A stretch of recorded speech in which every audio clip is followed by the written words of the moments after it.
Welcome to Tales in the Dark. I know many of you enjoy relaxing with these videos, so I recommend turning down the volume until my voice is barely audible. It'll make the experience even more soothing. Before you close your eyes, let me know in the comments where you're listening from. Leave a like and subscribe to the channel. Thank you and enjoy listening. Story 1. The ancient dwelling took on a unique aura once darkness descended. Nestled in my grandfather's worn leather armchair, I observed the fading glow of amber light melting from the sky. Shadows elongated and swirled across the aged wooden floors, a silent ballet choreographed by the dying day. Raindrops tapped gently against the window panes, composing a peaceful melody that harmonized with the crackling of logs in the fireplace. Inheriting this house 3 months prior, I found solace in its weathered charm during daylight, yet the nights harbored an enigmatic essence that eluded explanation. The air grew denser as twilight deepened, as though the very darkness held weight. A melange of scents, old books, cedar wood, and rain-soaked earth mingled in every nook, carried through the slightly warped window frames. My gaze shifted to the grandfather clock standing sentinel in the corner, its rhythmic ticking a steadfast companion through the hours.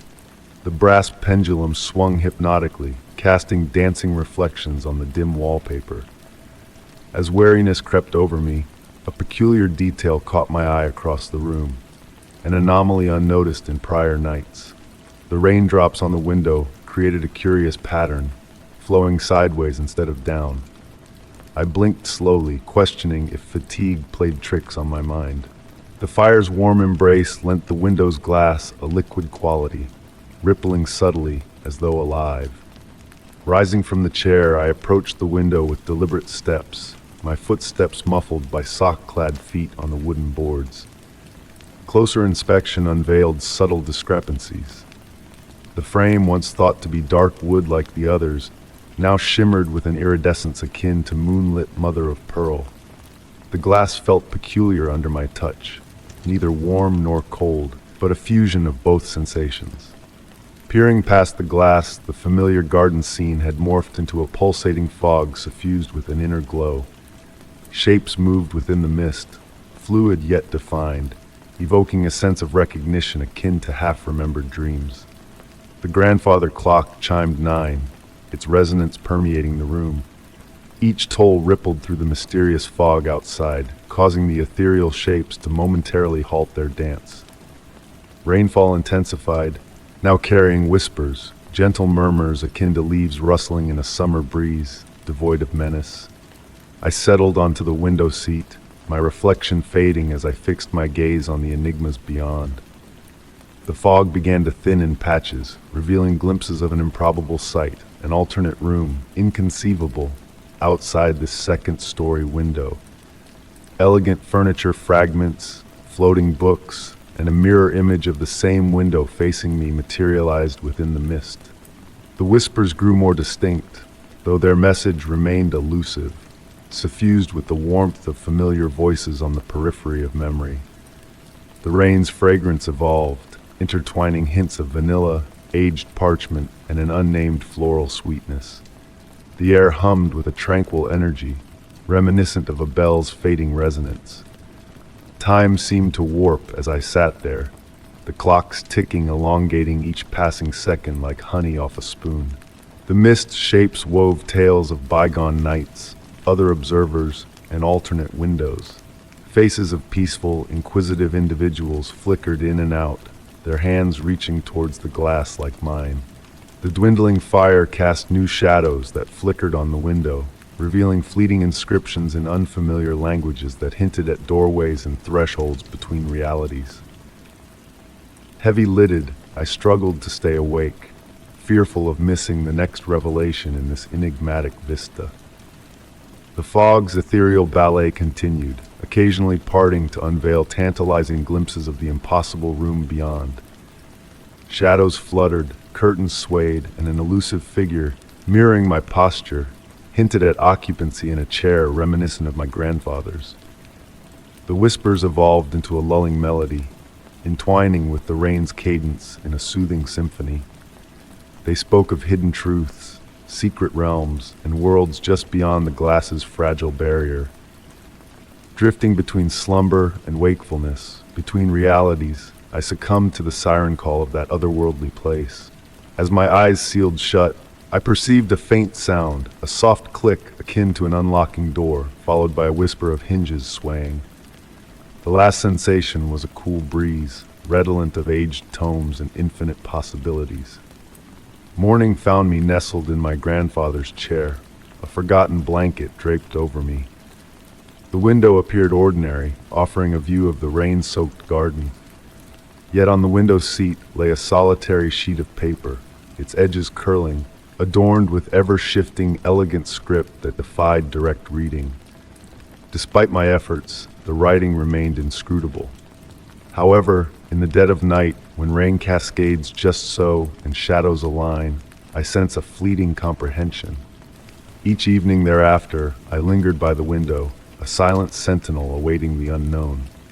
The fog ebbed and flowed, revealing transient glimpses of the mysterious room. The whispers persisted, entwined with the rain's murmur and the allure of unrevealed secrets. At times, when the clock struck 9 and the fire waned, I pondered if a watcher in that other realm gazed back, penning tales of a window bridging worlds. Story 2. The soft patter of rain against my window was a soothing lullaby on that autumn evening, beckoning me into a realm of tranquil reflection. A warm glow from my reading lamp danced across the pages of my leather-bound journal, where I chronicled the strange occurrences of recent weeks. The scratch of my fountain pen against paper harmonized with the natural symphony outside, creating a peaceful ambiance. It all began on a misty evening, much like this one, when the distinct sound of carriage wheels rolling over cobblestones first graced my ears. In our historic neighborhood, such noises were not uncommon, given the preserved stonework of the old roads and occasional horse-drawn carriages carrying nostalgic tourists. Yet, this sound was different. What caught my attention was its unwavering consistency. The rhythmic clip-clop of hooves and the steady turning of wheels maintained a perfect cadence, never faltering, never altering its pace. Intrigued, I set aside my teacup and approached the window, drawn by the hypnotic regularity of the sound. Through the sheer curtains, I glimpsed the silhouette of an elegant carriage, its dark figure barely visible in the ethereal mist enveloping the street. The carriage moved with almost mechanical precision, its wheels rotating at an exact rate, the horse's hooves striking the cobblestones in flawless synchrony. No coachman was visible, yet it navigated its path with unwavering resolve. The windows remained opaque, revealing nothing of the occupants within, and the entire carriage seemed cloaked in a peculiar, light-absorbing material. That initial night, I watched it traverse past my house 3 times, each circuit precisely 47 minutes apart, a detail I found myself meticulously noting, captivated by the mathematical precision of its visits. As time passed, the carriage became a regular fixture on our street. Every evening, as daylight faded and the first stars emerged in the darkening sky, the familiar sound echoed through the neighborhood. The local cats paused in their nocturnal activities. The birds fell silent, creating a hushed anticipation trailing in the carriage's wake. Other residents, too, began to take notice. Mrs. Henderson, residing 3 houses down, claimed to have seen it glide by her bedroom window at precisely 3:17 a.m., its wheel sounds resonating within the depths of her dreams. The children in the area devised a game, counting the seconds between appearances of the carriage, though their parents preferred they not venture out after dark to catch a glimpse. I found myself increasingly absorbed by the enigma. My journal filled with meticulous descriptions. The dusky hue of the carriage's exterior, the way streetlights dimmed as it passed beneath them, the lingering scent of lilacs and wood smoke in its wake. One fog-laden evening, I resolved to follow it. Draping myself in a cozy coat, I stepped outside as the familiar sound drew near. The cobblestones glistened with rain, my footsteps creating soft splashes as I hastened after the carriage. It maintained its steady pace, oblivious to my pursuit, neither hastening nor slowing, as if in a trance. I trailed it through winding streets and past slumbering houses, my breath forming misty clouds in the chilly night air. The fog thickened around us, obscuring everything, save for the dark silhouette ahead and the path immediately before me. Time seemed to warp, stretching and contracting like taffy manipulated by unseen hands. I lost track of how long I walked, following the unchanging rhythm of hooves and wheels. At some indeterminate point, I realized the surroundings no longer resembled my familiar neighborhood. The houses appeared older, their architecture subtly divergent from the norm. The streetlights emitted a peculiar bluish radiance that failed to reach the ground, and the fog took on an ethereal, pearlescent quality. Nevertheless, the carriage persisted in its relentless advance, and I followed suit.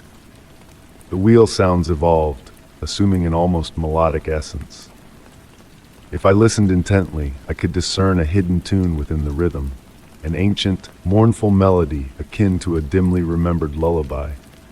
The fragrance of lilacs intensified, mingling with other unfamiliar scents, evoking pressed blooms and aged tomes, and the sweet mustiness of attic chests brimming with forgotten reminiscences. Lost in that dreamlike state, I might have followed indefinitely had I not stumbled over an uneven cobblestone. The brief interruption shattered something intangible within me, and when I raised my gaze, the carriage had vanished. The fog began to disperse, revealing my street, my house mere yards away. The nearby church tower struck midnight, its resonant tolls piercing the now quiet air. That night, I returned to my journal, documenting yet another entry in my expanding collection of observations. As I wrote, a small object on my desk caught my eye, an immaculate lilac blossom, its petals a surreal shade of purple-black that seemed to shift and dance in the lamplight. Even now, months later, the carriage continues its nightly rounds. I have grown accustomed to its presence, finding a peculiar solace in its unchanging routine. Occasionally, on sleepless nights, I sit by my window, watching its passage, counting the seconds between its visits, pondering its mysterious purpose. Various theories have crossed my mind. Perhaps it is a remnant from a bygone era, ensnared in an eternal loop like a stuck record needle. Or maybe it serves an incomprehensible function, upholding an essential balance in the fabric of reality through its perpetual motion. I have even entertained the notion that it awaits something, or someone. The lilac blossom rests in a small glass vial on my desk, seemingly impervious to time's passage. It remains unfaded, unwilted, and at times, in the dead of night, I swear I catch a faint hum emanating from it, echoing that half-remembered melody from the carriage wheels. As I pen these words tonight, the rain's gentle rhythm persists against my window, and I anticipate the familiar wheel sounds on the cobblestones soon to follow. A part of me wonders what would unfold should I decide to trail the carriage once more, surrendering to its rhythm until we reach the enigmatic destination awaiting at the culmination of its endless voyage. But for now, I simply listen to the nearing hooves and wheels, feeling the gentle tug of slumber at the fringes of my awareness. The carriage maintains its eternal circuit, its wheels spinning, its horses stepping in perfect harmony, ferrying its enigmatic cargo through the mist-draped streets of a realm existing betwixt reality and dreams. Story 3. The gentle rhythm of raindrops tapping against my window pane has transformed into a soothing melody, a nightly serenade that carries with it the whispers of ancient tales. Inheriting my grandmother's house 3 months ago unveiled a hidden world within its walls, a realm where mysteries slowly unfurled like delicate petals. Tonight, as the rain cascades down with tender caresses, a misty shroud envelops the surroundings, blurring the boundaries of reality. Each step on the weathered wooden floorboards echoes with the weight of history, murmuring tales of bygone eras. The air is perfumed with the familiar fragrance of old books and lavender, a blend that evokes memories of tranquil afternoons spent in the library with my grandmother. My nightly ritual has evolved into a meditative dance, a choreography of ensuring every room is secure before surrendering to sleep. The house, grand yet intimate, exudes a timeless charm, illuminated by the soft amber glow of vintage wall sconces. The light plays upon the wallpaper, casting enchanting patterns that seem to dance in harmony with unseen forces. As I near the end of the upstairs corridor, a subtle shift in the atmosphere catches my attention. The air grows heavy, tinged with a metallic tang, reminiscent of impending storms. The doorway to my grandmother's study looms before me, its mahogany facade exuding an aura of ancient wisdom. Has it always stood so imposingly tall? The brass doorknob gleams with an ethereal light, a stark contrast to the shadows that cling to its edges. Running my hand along the familiar grain of the door, I notice a newfound vitality in the wood, as if it has awoken from a timeless slumber. The door feels cool to the touch, an anomaly on this warm summer night. With a smooth turn of the knob, the door swings open noiselessly, unveiling the study beyond. At first glance, everything appears as it should. The antique desk bathed in moonlight, the shelves cradling a collection of aged books, the worn leather armchair where my grandmother once sat. Yet, a subtle discord lingers in the air, like a melody slightly off-key. Shadows deepen in the corners, possessing a substance beyond their nature. The familiar scents of leather and aged paper are interwoven with a delicate sweetness akin to night-blooming flowers. Crossing the threshold, the floorboards whisper beneath my feet, their voices lingering in the stillness. The antique books on the shelves weave a tapestry of forgotten lore, their titles shifting and morphing in the dim light. One particular volume beckons me, its dark binding absorbing rather than reflecting the room's glow. As my fingers graze the empty space where the book once rested, a subtle disturbance catches my eye. Shadows behind the desk undulate like dark waters stirred by unseen currents. The air chills, carrying scents of damp earth and autumn leaves, eclipsing the fragrance of the rain outside. A hushed click resonates as the door behind me closes, though my hand never touched it. A fleeting glance reveals cryptic symbols etched into the door's surface, a language of enigmatic origins that seem to writhe and shift. Blinking, the symbols dissolve, leaving behind the familiar facade of my grandmother's study door.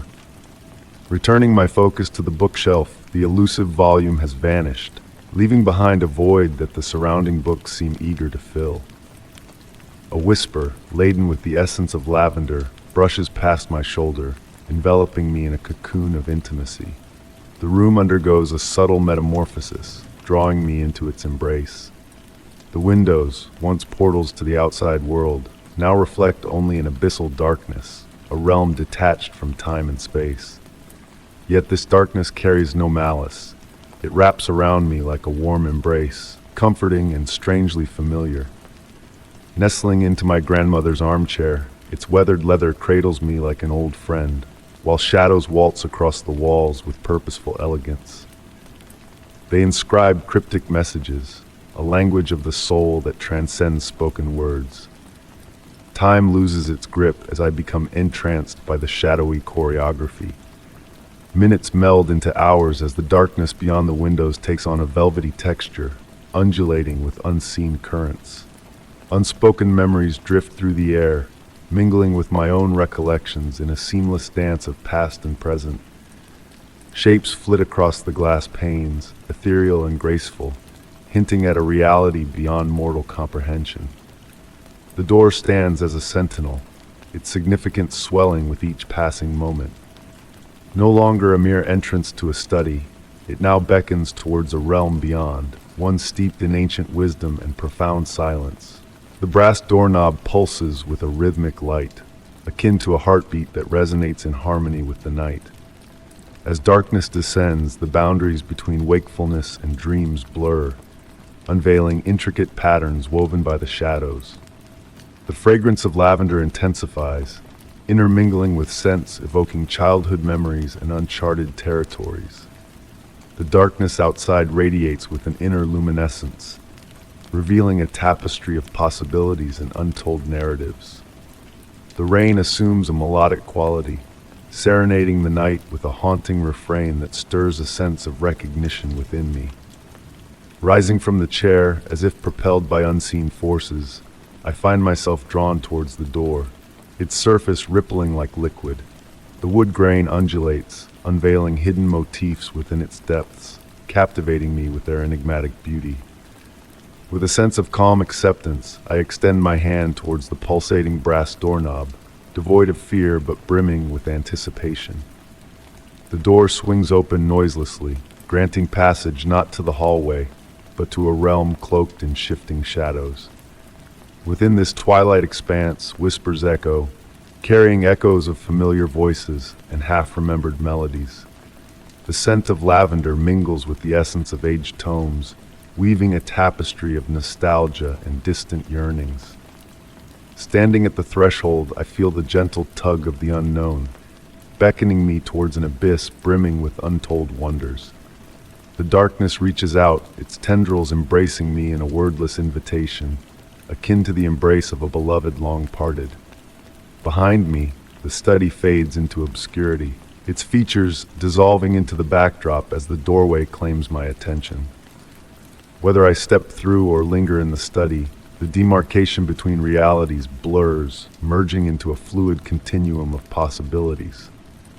The door stands as a paradox, simultaneously open and closed, a gateway to realms beyond mortal comprehension.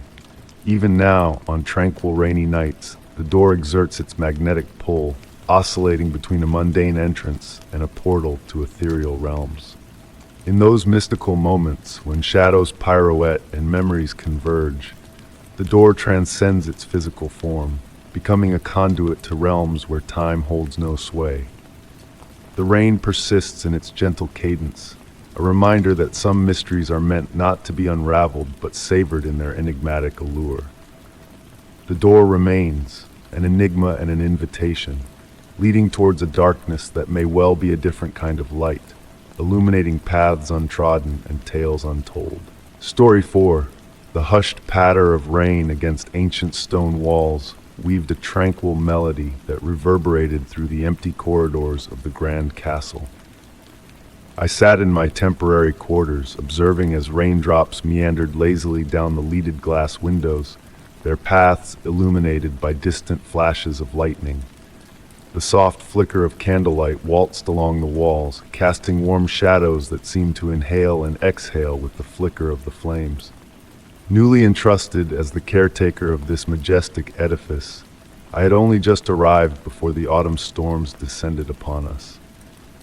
The previous caretaker had departed abruptly, leaving behind a weathered journal brimming with enigmatic scribbles and peculiar observations. Its pages exuded the musty aroma of time, intertwined with a sweeter essence, perhaps lavender or dried roses, that lingered in the air whenever I cracked it open. The castle itself stood as a masterpiece of medieval craftsmanship, its aged stones cradling centuries of tales within their rugged surfaces. Tapestries adorned the walls, their hues softened by the passage of time, yet still whispering stories of ancient feasts and revelries long past. In the quietest of moments, when the wind held its breath, I could almost discern the faint echoes of bygone merriment carried on a draft that perennially meandered through the halls. As the storm intensified that night, a peculiar sight caught my eye in the great hall. The candlelight seemed to catch on an intangible presence, akin to watching smoke drift through water. It brought to mind an entry from the old caretaker's journal, where he spoke of what he dubbed the breathing of the castle. Initially dismissed as fanciful musings, I now found myself questioning that conclusion. Descending the spiral staircase, my steps muffled by the plush carpet runner safeguarding the worn steps, I ventured into the depths of the castle. The air grew cooler as I descended, carrying the earthy scent of the castle's foundations. The vast expanse of the great hall unfurled before me, its vaulted ceiling vanishing into darkness above. Rain drummed steadily against the towering windows, providing a serene backdrop to my exploration. Moving through the space, I discerned subtle variations, pockets of air that held a slightly different temperature than their surroundings.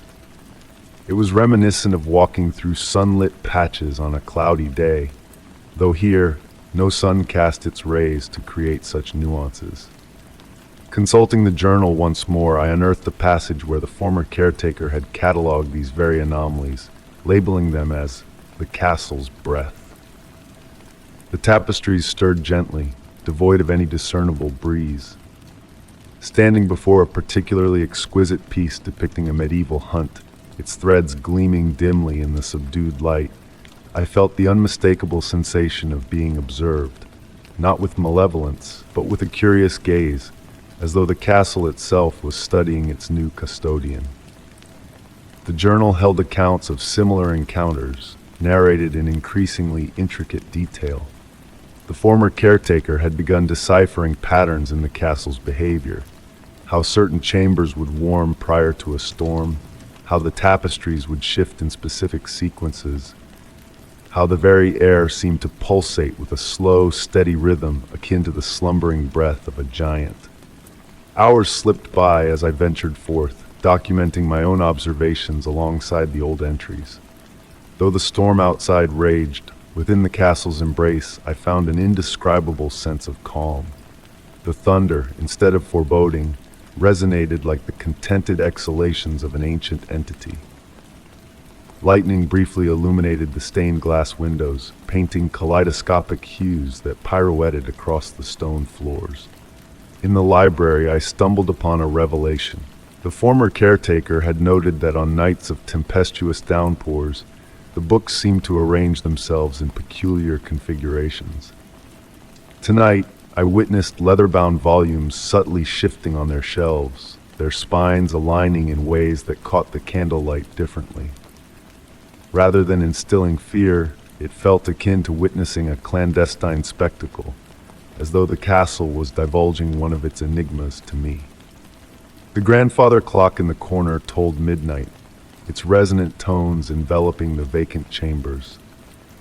As the final chime faded, I detected yet another shift in the room's atmosphere. The air thrummed with a charged energy, reminiscent of the moments preceding a summer rain, yet instead of building to a crescendo, it settled into a gentle warmth that enfolded me like a cocoon. Drawn to a specific section of the library where the former caretaker had evidently devoted much of his time, evidenced by the well-used chair and the plethora of notes in his journal, I observed the shadows pirouette in a different manner, crafting patterns that almost resembled inscriptions on the walls. The former caretaker had endeavored to decipher these ethereal messages, filling pages with possible interpretations. As the night deepened, I comprehended why he had been so captivated. The castle transcended mere architecture. It embodied something more, something animate in its own peculiar fashion. The stones didn't merely retain memories, they exhaled them into the air, imparting them to those willing to listen. In the journal's closing entry, the former caretaker inscribed something that now resonated deeply within me. The castle doesn't divulge its enigmas, it shares them, akin to a grandmother recounting tales to a cherished grandchild. The mysteries aren't meant to be unraveled, but to be experienced, to be embraced from within. Each night heralds fresh whispers, new patterns, and ancient breaths wafting fragments of bygone eras. Penning my inaugural entry in a new journal, the storm persisted in its gentle assault on the castle's ramparts. The shadows continued their waltz, the tapestries their shifting dance, and the air retained its enigmatic warmth. I now comprehended that my role here wasn't to unearth the castle's secrets or elucidate its mysteries. Rather, I existed to be a part of its perpetual narrative, to infuse my own essence into its ancient cadences, to join the multitude who had traversed these corridors and sensed the edifice's tender, sentient presence. The candlelight flickered, and I observed as my shadow melded with the others that frolicked across the walls. Somewhere in the distance, a door whispered open, and I smiled, recognizing that the castle was merely turning another page in its eternal saga.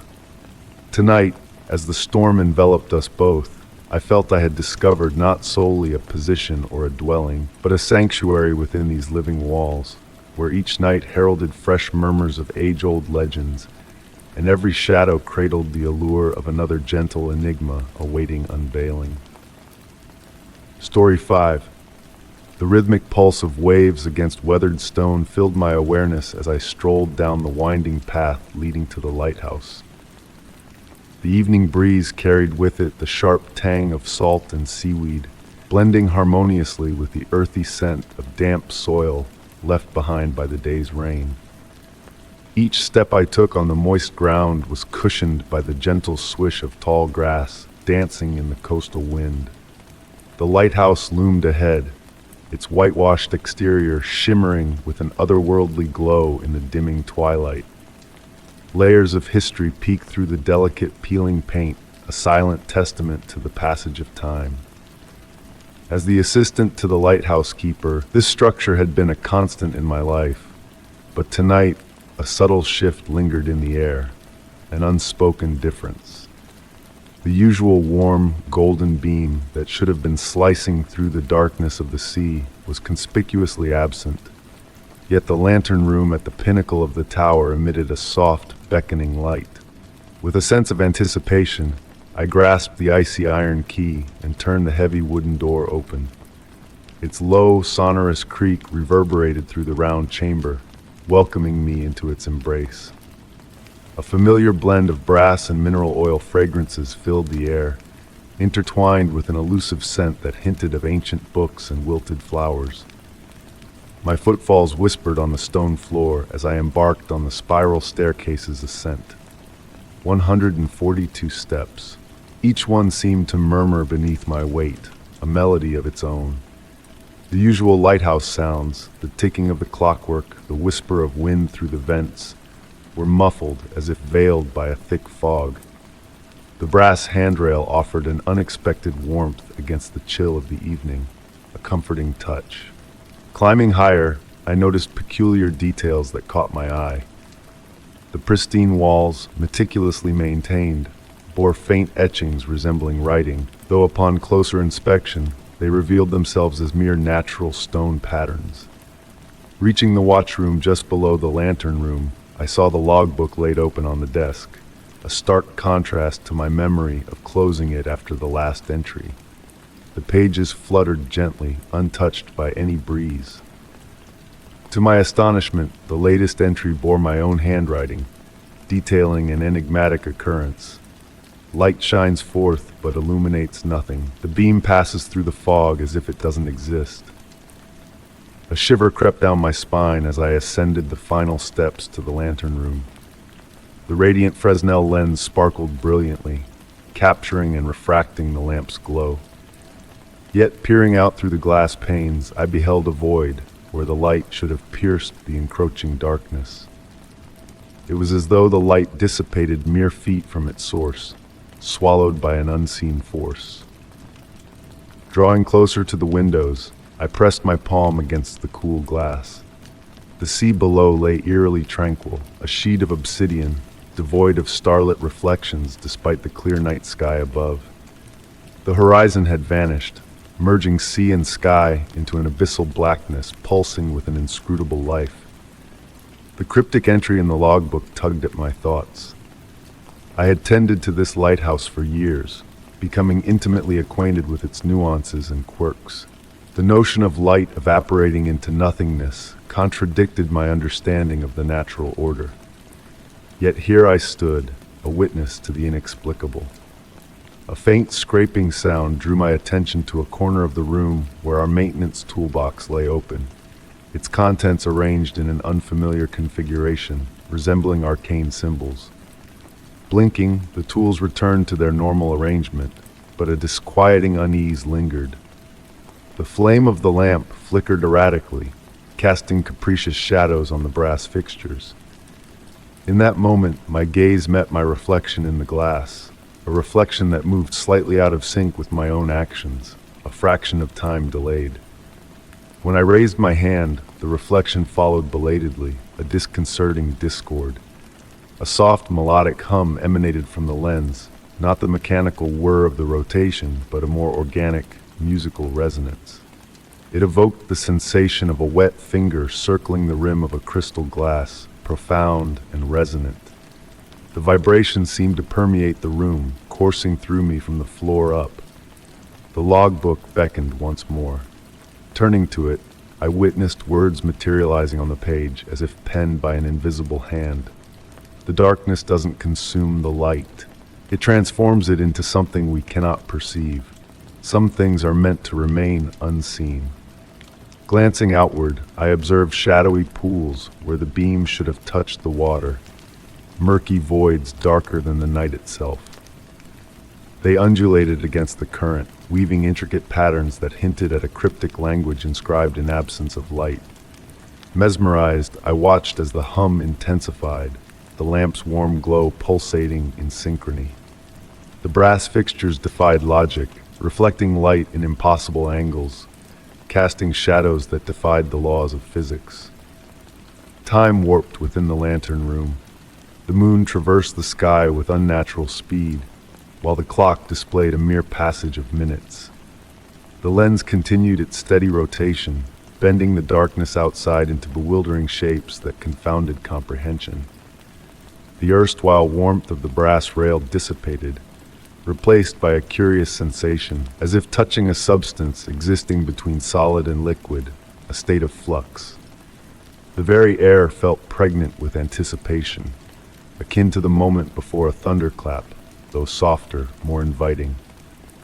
Descending the staircase, each step felt like tiptoeing through disparate realms slightly askew. The lighthouse, more than a mere edifice, now seemed to straddle dimensions, its purpose transcending mere navigation through the night. At dawn, no trace of the peculiar events lingered in the logbook. The tools rested in their designated spots, and the lens cast its radiant beam over the waters as expected. Yet on tranquil nights, a whisper of the light fading into obscurity, accompanied by a faint hum, teased my senses. In those moments, I pondered whether the lighthouse didn't merely dispel darkness, but communed with it, conversing in a language of light and shadow beyond mortal comprehension. The enigma of that night persisted, cloaked in layers of uncertainty that shifted with each recollection. The lighthouse maintained its nocturnal vigil, and I continued mine, acknowledging that some enigmas are best left untangled, their answers concealed in the interstice between illumination and obscurity, familiarity and mystery, seen and unseen. Story 6. The soft patter of raindrops against the ancient cave's stone walls created a serene melody as I stood at the entrance, my lantern casting a warm glow on the weathered rock. The air was filled with the earthy scent of wet moss and mineral-rich water, carrying a pristine fragrance that spoke of untouched centuries. As a geologist, this cave felt different, more intimate, as if the very rock was alive and breathing alongside me.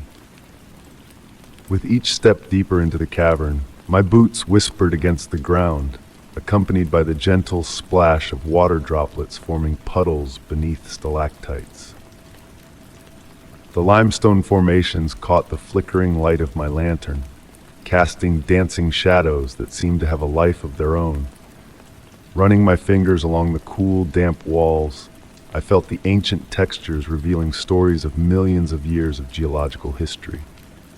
The tunnel widened into a vast chamber, where the ceiling soared beyond the reach of my lantern's light. The chamber echoed with the musical symphony of water droplets falling into small pools, creating a natural harmony that resonated through the space. My boots left soft imprints in the fine silt covering the ground, and there, amidst my own prints, I noticed smaller, delicate footprints appearing and disappearing at random intervals. These mysterious footprints seemed fresh, yet there were no signs of recent visitors at the cave's entrance, making their presence a puzzling enigma. Following these enigmatic footprints led me deeper into the cave system, where the sounds of rain outside faded into a distant murmur, replaced by the gentle drip of water and something else. Faint footsteps echoing just around the next bend. Despite the growing mystery, curiosity propelled me forward through twisting passages adorned with sparkling mineral formations that resembled stars in the darkness. The footsteps I followed navigated the labyrinthine paths effortlessly, as if guided by an unseen hand. Hours seemed to slip away like water in a stream as I walked, the temperature stabilizing and the air carrying a sweet, mineral scent reminiscent of fresh spring water. Movement flickered in my peripheral vision, teasing me with glimpses that vanished upon closer inspection. The footsteps drew nearer, their rhythm synchronizing with my heartbeat, creating an otherworldly ambience within the cave's depths. Raising my lantern higher, I illuminated a series of natural shelves on the cave wall, where the footprints veered upwards, defying gravity as they ascended. The logical explanations of my mind faltered in the face of this impossibility, replaced by a haunting, wordless melody that resonated through the chamber, emanating from the very essence of the rock itself. The air hummed with a mysterious energy, shadows danced in the flickering light, and a profound sense of peace enveloped me. Sitting on a smooth boulder, I surrendered to the enchanting melody, swaying gently as water droplets fell in harmony with the music, creating golden ripples in the pools below. Time lost its meaning as I became one with the cave's song, feeling the presence of unseen footsteps dancing around me in a spectral waltz. When I finally stirred to depart, the footprints had vanished, leaving only the lingering memory of the ethereal humming. Returning through the passages, the cave felt different, more intimate, as if it held a shared secret between us. At the entrance, as the sunlight pierced the darkness, a single set of footprints materialized beside me, walking past and vanishing into the light. The cave whispered a final echo, not of footsteps, but of soft laughter that faded like a pleasant dream. To this day, the otherworldly melody lingers in my mind, occasionally heard in the quietest moments underground, accompanied by the distant dance of unseen footsteps forever nearly there. Story 7. In the hush of dawn, the breeze whispered through ancient pines, painting the mountain trail with a serene melody. Each step I took, a soft crunch on fallen needles, harmonized with the rhythm of my heart. The mist enveloped the towering trees, a gentle shroud muffling nature's symphony. Solitude was my companion on this trail, a familiar comfort in the embrace of the wild. But this morning felt different, a profound stillness hanging in the air. Even the songbirds held their notes, as if the mountain itself held its breath. A worn leather journal nestled in my pack, its pages a portal to mysteries of this mountain range. Acquired at an estate sale, it chronicled the musings of an aged naturalist who dwelled in these lands. His words spoke of peculiar occurrences in these heights, where sound gathered like hidden pools and echoes carried tales from afar. As I ascended, the mist thickened, the silence deepened. My footfalls, once a comforting cadence, now felt distant, as if a part of a different world. The air grew heavy, a gentle pressure against my ears, a subtle weight on my senses. A clearing, marked by weather-worn stones, beckoned as described in the journal. 7 ancient sentinels stood in a circle, tendrils of mist dancing between them in a hypnotic waltz. Stepping into the circle, a shift occurred. The silence took on a life of its own, a sentient presence listening intently.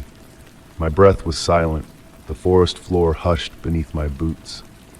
Seated at the circle's heart, I opened the journal to a cryptic passage, "The quiet that speaks." These words sparked a transformation in my perception.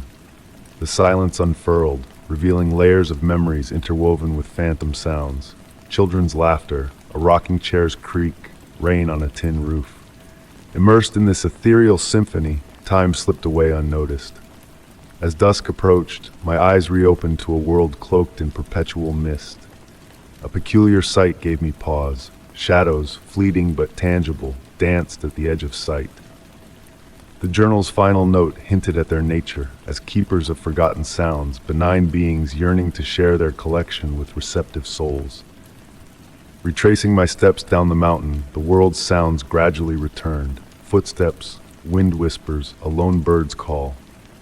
Yet, a residue of the silence lingered within me, a subtle resonance humming in my being. In quiet moments before slumber, echoes of those impossible sounds revisited me, carried on silent currents. And in the depths of night, shadows lingered, bearing their enigmatic whispers to those willing to truly listen. The mountain's silence held secrets, narratives spun in the absence of sound.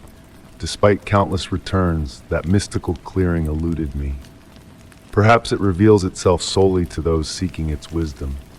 Or perhaps, like the shadows and their hidden sounds, it dwells in a realm between moments, where silence finds its voice. Story 8. The gentle patter of autumn rain on damp leaves created a soothing melody in the shadowy forest. Each raindrop carried whispered secrets as it descended, mingling with countless others among the golden and crimson foliage. Walking along an ancient hiking trail, my boots softly squished on the moist earth, while the sweet, earthy aroma of decaying leaves filled my lungs with each breath. The fading light of late afternoon filtered through the canopy, casting everything in hues of amber and gray. Initially intending a simple stroll to clear my mind, I found myself drawn deeper into the woods by the peculiar weather and the enchanting quality of light. The familiar markers of my usual path had vanished, replaced by towering trees whose intertwined branches seemed to share ancient secrets. Moving forward, the sound of flowing water gradually became distinct amidst the forest's ambient sounds. Initially a mere whisper beneath the rain and rustling leaves, the water's song pulled me closer with an inexplicable allure. The trail began to slope downwards, meandering between moss-covered boulders arranged as if by a forgotten hand. The air grew cooler as I descended, carrying a mysterious scent, a blend of wet stone and time itself. Through breaks in the trees, glimpses of mist rising from a narrow river valley below caught my eye. The river's song grew deeper, not a cheerful babble, but a profound resonance. Turning a bend in the path, the trees parted to reveal a mesmerizing sight. Below me stretched a river unlike any other, its clear yet dark waters flowing with an eerie languor that defied nature's laws. Mist curled lazily above its surface, forming shapes that seemed almost intentional before dissolving into nothingness. The river seemed to arise from nowhere and vanish just as mysteriously, as if a secret the forest had guarded for centuries. Without conscious thought, I descended the steep bank towards the water's edge. The rocks were cloaked in soft moss, absorbing all sound and enveloping me in a serene silence broken only by the river's deep hum. Approaching the water, I noticed something peculiar about the rock wall from which the river emerged. An opening, a cave mouth partly concealed by water and mist. The entrance, tall enough for a person to pass through comfortably, seemed to breathe, its misty veil pulsating like a slumbering giant. Standing by the river, a curious awareness enveloped me, not fear, but a deep sense of encountering something ancient and profound. The air crackled with potential, akin to the moment before a storm breaks. The water at my feet was crystal clear, neither warm nor cold, yet somehow both simultaneously. A faint sound emanated from the cave mouth, reminiscent of distant music, a haunting lullaby from the depths of memory. As I gazed at the cave's entrance, small lights began to flicker in the growing dusk. Initially mistaken for fireflies, their deliberate movements hinted at a higher purpose. Dancing in spirals of elusive silver blue light, the lights beckoned with a shifting hue that defied description. Time seemed fluid in this place. Evening approached, yet the duration of my presence there eluded me. The lights multiplied, forming intricate patterns that seemed to convey a hidden language, a luminescent script of the unseen. They fluttered in and out of the cave entrance, inviting me to follow. With a step closer to the water, a certainty dawned that I could cross without getting wet. The river's surface appeared solid where the lights danced, crafting stepping stones of pure light. Another step brought me to the water's edge, where the cave's breath brushed my face, carrying scents of minerals, age, and an alluring sweetness. The lights danced more urgently, their movements hinting at untold stories, interconnected like the roots of ancient trees above. Balancing between the known and the unknown, a choice presented itself: to enter the cave and discover answers unbidden. The lights swirled with heightened urgency, their dance weaving intricate tales that resonated deep within me. The decision to step onto the glowing stones would alter everything. A certainty rooted in recognition rather than fear. Feeling the cave's breath embrace me, the river's song vibrating through my bones, I stood poised at the brink of revelation. Time lost its grip as daylight waned above, leaving me suspended between worlds, the dance of lights and the cave's ancient exhalations. Whether I crossed the watery threshold or retraced my steps to the forest path, I knew that the existence of this place had altered something fundamental within me. The boundary between possible and impossible blurred like the mist swirling around my feet, forever changing how I perceived the world. The untold tale beyond the cave's maw remained shrouded in the dance of lights and the whispered songs of an underground river. On quiet nights, when rain falls gently and the world grows hushed, echoes of otherworldly music beckon me back to that place where reality's edges blend and magic flows like water through the hidden realms of existence. Story 9. In the quiet hush of twilight, I wandered through the ancient forest, where the gentle breath of wind carried the essence of pine and earth. The sky above was a canvas painted with soft hues of lavender and deep blue, as if the heavens themselves were preparing for slumber. Holding a wooden lantern that cast a flickering warmth, I followed the winding path, the light dancing across the mossy ground, creating shifting shadows that seemed to exhale with each step I took. Lost in the embrace of solitude, I roamed for hours, seeking solace among the murmurs of nature. But on this night, a subtle shift lingered in the air, a peculiar stillness that wrapped around me like a cloak. The woods seemed to hold their breath, the usual symphony of evening sounds muffled, as if nature itself whispered a secret. As I delved deeper into the heart of the forest, a peculiar sight awaited me. A cluster of trees whose branches intertwined in a mesmerizing dance, forming a natural sanctuary of sorts. The canopy they created seemed almost deliberate, like a hidden chamber crafted by the forest's own hand.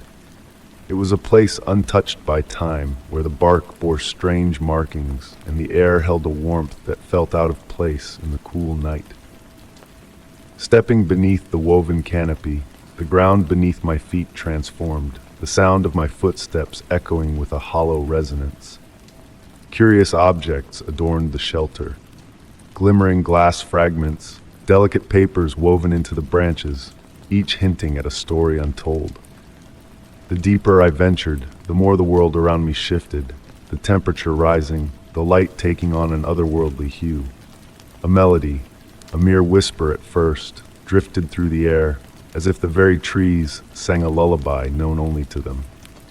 I reached out to touch a branch, feeling a thrum of energy beneath my fingertips, as if the wood itself pulsed with ancient wisdom.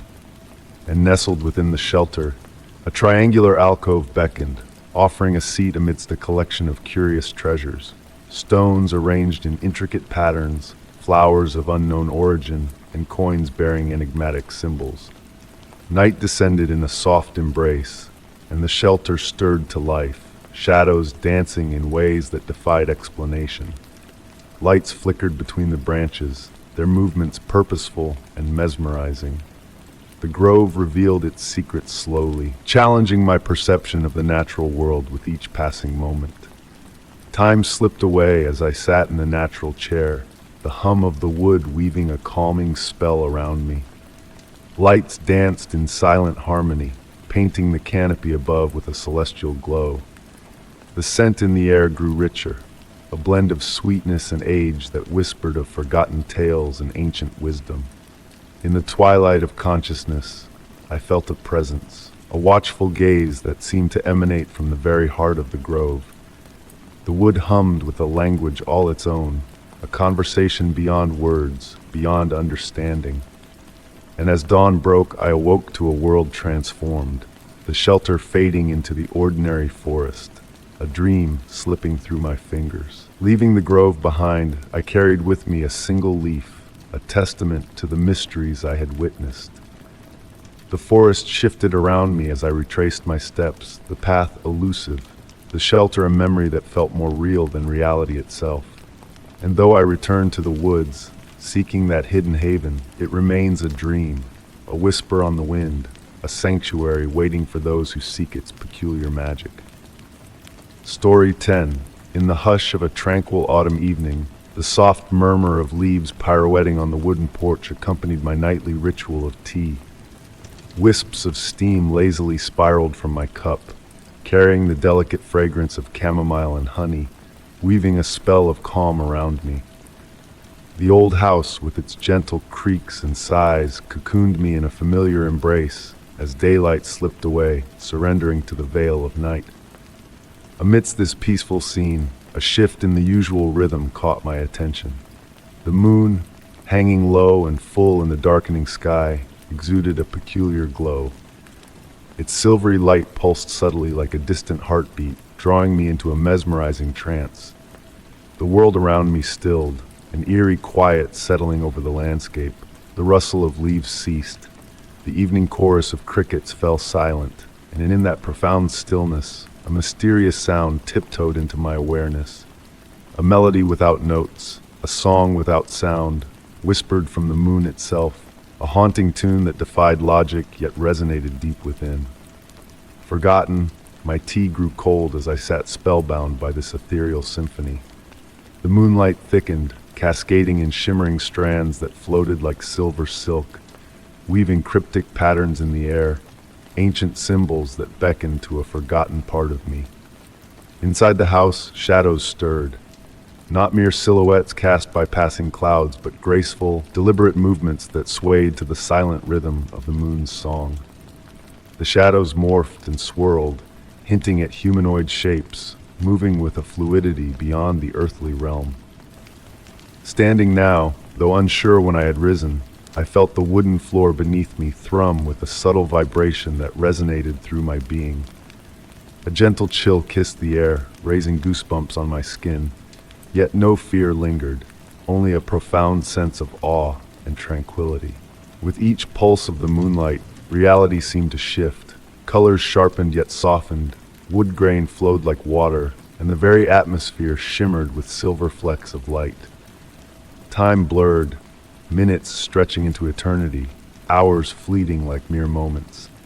A distant clock chimed midnight, its toll distorted and elongated, as if echoing through an underwater realm. The moon's silent melody swelled in intensity, urging the shadows to dance with heightened fervor.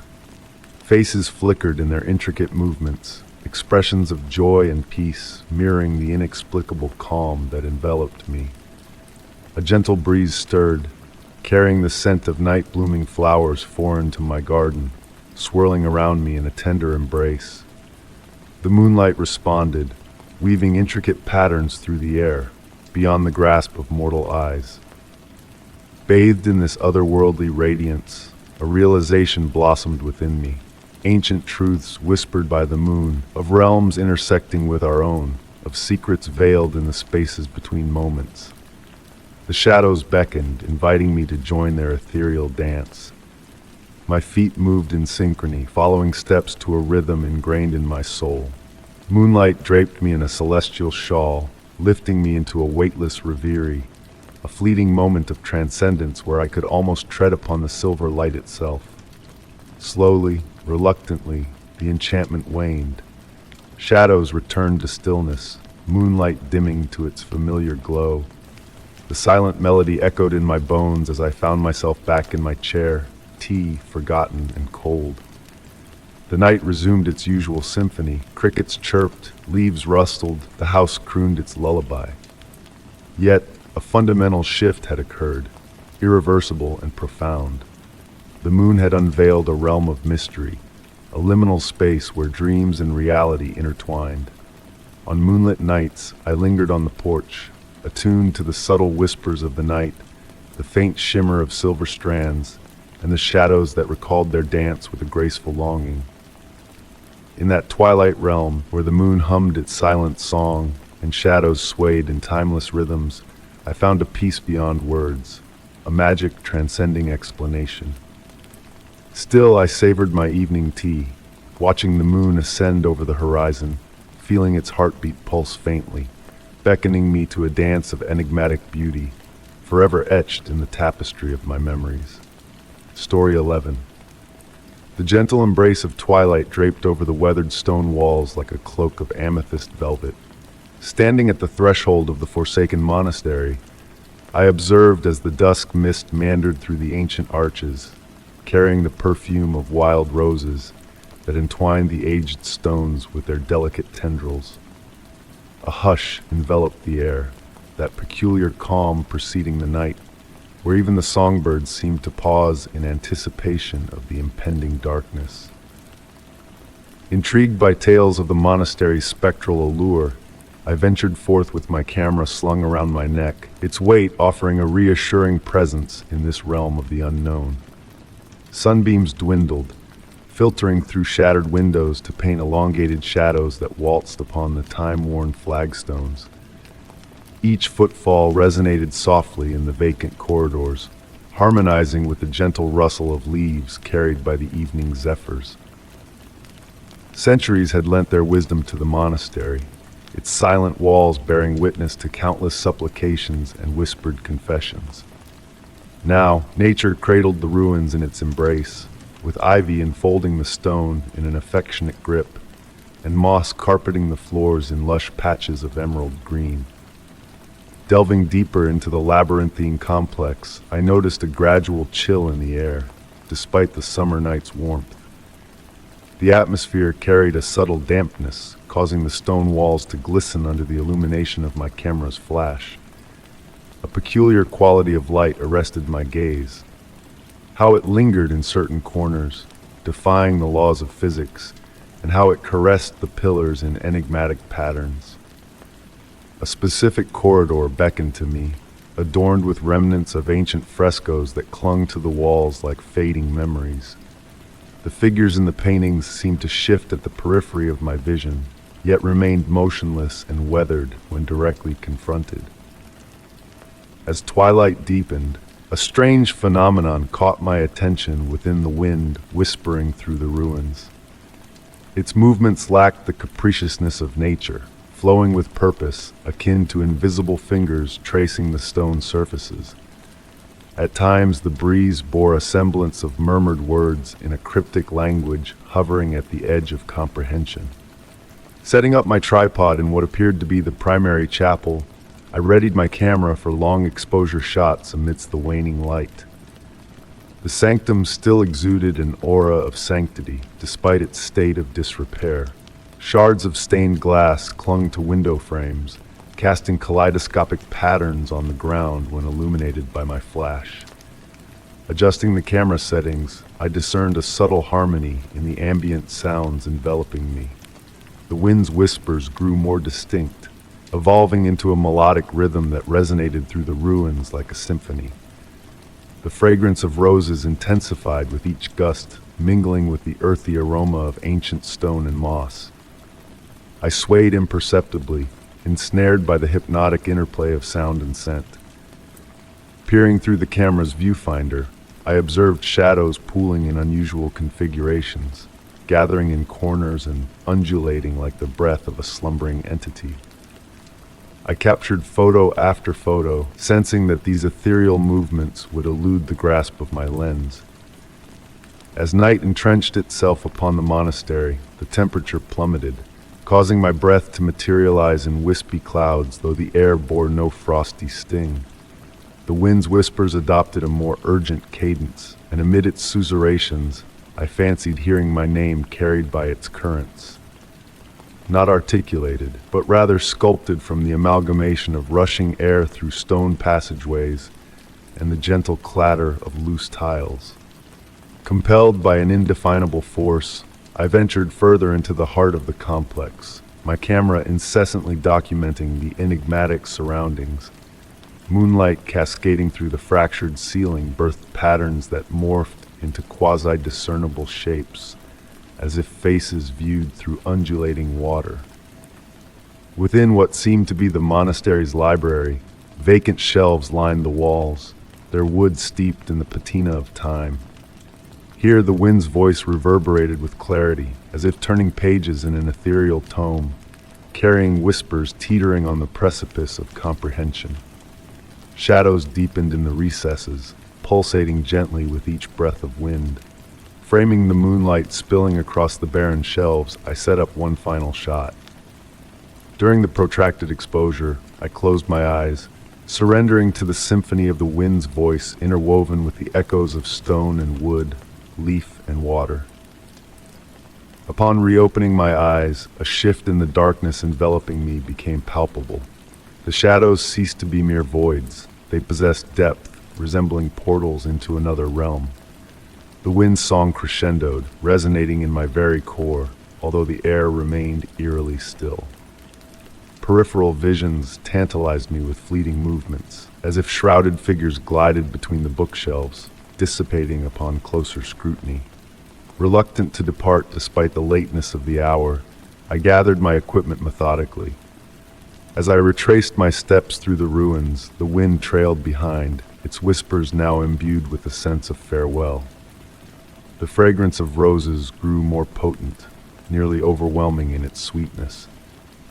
Casting a final glance back at the monastery's entrance, I beheld the ruins shimmering in the moonlight, suspended betwixt moments and worlds. Subsequent scrutiny of the photographs revealed only crumbling stone and shadowed corridors. Yet in the stillness of night, when the wind coaxes its mysterious melody outside my window, faint echoes of that otherworldly song reach my ears.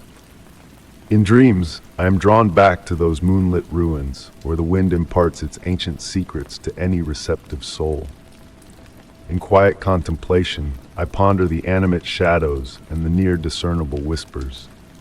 The events of that night resist rational explanation, residing in the twilight realm between reality and imagination, between knowledge and intuition unverifiable.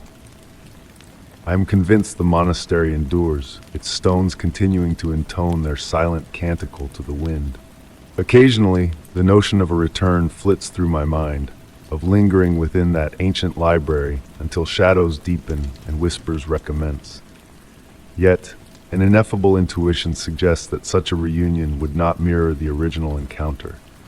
Certain thresholds, once traversed, vanish into the realm of memory, dreams, and the narratives we weave when darkness cloaks the night and the wind intones in voices we nearly comprehend. Story 12. The autumn breeze wrapped my wooden cabin in a cloak of stillness, carrying the essence of fallen leaves. The ancient forest loomed outside, motionless as though time itself had paused. Not a whisper stirred the leaves, not a twig trembled. This unnatural calm had lingered for 3 days, defying the rhythm of nature. Nestled in my cozy armchair, enveloped in a woolen blanket, I savored the crackle of the fireplace.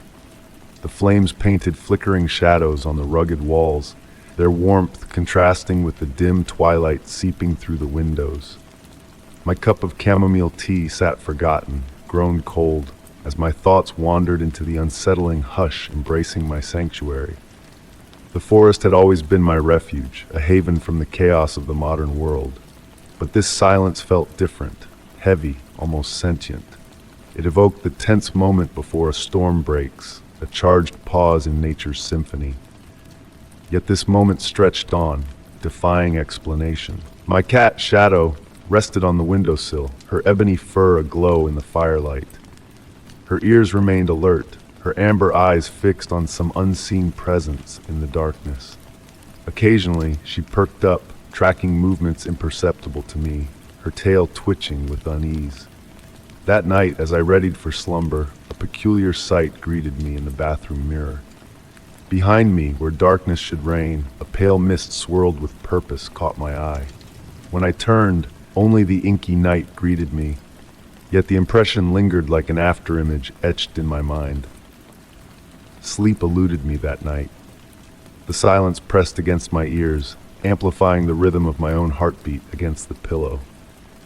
In the liminal space between wakefulness and dreams, a faint, rhythmic whisper, like distant breaths, tiptoed into my consciousness. Morning unveiled no respite from the stillness. The forest stood frozen, a painting on the horizon, yet a change had woven through the night. The carpet of fallen leaves encircling my cabin had shifted, forming intricate patterns that seemed purposeful. Curved lines and spirals unfurled from the tree bases, akin to ripples on a tranquil pond. Shadow refused to venture outdoors, perched by the window, transfixed by the leafy designs. As I stepped out to gather firewood, the air clung thick and resistant, like wading through unseen syrup.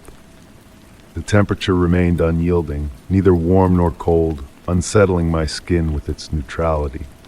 Dusk heralded the first significant shift in days. The mist glimpsed in the mirror materialized at the forest's edge, weaving between the trees like questing tendrils, pale and luminous in the fading light. Within its ethereal embrace, fleeting shapes materialized and dissolved, hints of movement vanishing upon direct gaze. The whispered breathing grew in intensity as night descended, emanating from all directions yet none, filling the void between heartbeats.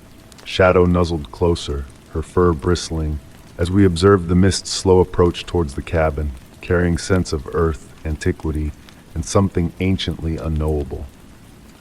That night, dreams unfurled roots beneath my floorboards, leaves whispered my name, and trees bent to peer through my windows, hidden eyes within their bark.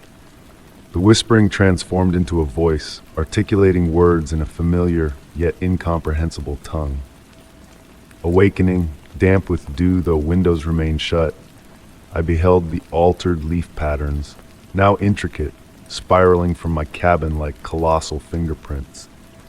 Even in daylight, the mist lingered, twining around the ground in tendrils reaching out to my footsteps. Shadow flitted from window to window, trailing unseen specters. On the seventh day of stillness, handprints appeared on my windows, not on the glass, but in the condensation formed overnight. Larger than human hands, with too many fingers, they left trails branching like vines. The whispering had become a constant companion, ebbing and flowing like distant waves. As I sat before the fire that evening, shadows detached from the flames' dance. They swayed to a cadence mirroring the forest's breath. Leaf patterns from outside had infiltrated indoors, etched in the dust on shelves, ingrained in the wooden floors, woven into the fabric of my blankets. Abruptly, Shadow darted to the door, pressing her ear against the wood. The breathing sound intensified, resonating within my chest, synchronizing my heartbeat with a vast, ancient pulse. The mist crept through cracks, exuding scents of moss, mushrooms, and quiet decay. Fear should have surged, but it felt distant and inconsequential, akin to the world beyond the forest. Instead, a profound sense of recognition enveloped me, as if unveiling a long-observed presence, watching and waiting. The surrounding patterns formed a language, a script of leaves, shadows, and breath. As I pen these words, the forest remains tranquil, yet teeming with life. The mist accompanies me ceaselessly, caressing my steps within the home. Shadow no longer peers out the windows, content with our altered reality. The once foreign breathing now feels familiar, noticed only in its rare silences. At times, amid nocturnal depths, I perceive the forest's intended message. Patterns shift and blend, crafting words and visions just beyond grasp. The boundary between my human essence and the ancient, expansive consciousness surrounding me wanes each passing day. Uncertainty lingers if the forest has transformed, or if I now view it with unveiled eyes. The stillness no longer oppresses, it anticipates, akin to a held breath before profound revelations. I hold my breath, awaiting the forest's next discourse. Leaves pirouette, mist narrates, and in the interstice between heartbeats, the forest exhales. And I exhale with it, merging into a mystery unbound by resolution. For some inquiries, their beauty blossoms through unanswered riddles, lingering like dawn's mist, beckoning us simply to listen, to marvel. Story 13. The wooden steps whispered beneath my feet as I made my way up the ancient dwelling of the lighthouse keeper. Each creak and groan a gentle reminder of the years gone by. Outside, the autumn wind hummed a soothing melody against the weathered walls, blending with the very essence of the structure itself. Guided by my grandmother's letter, I found myself in a realm where time danced to a different tune, where dreams and reality intertwined seamlessly. The air carried echoes of old books and sea salt, intertwined with the scent of rain-soaked wood, creating a symphony of scents that enveloped me.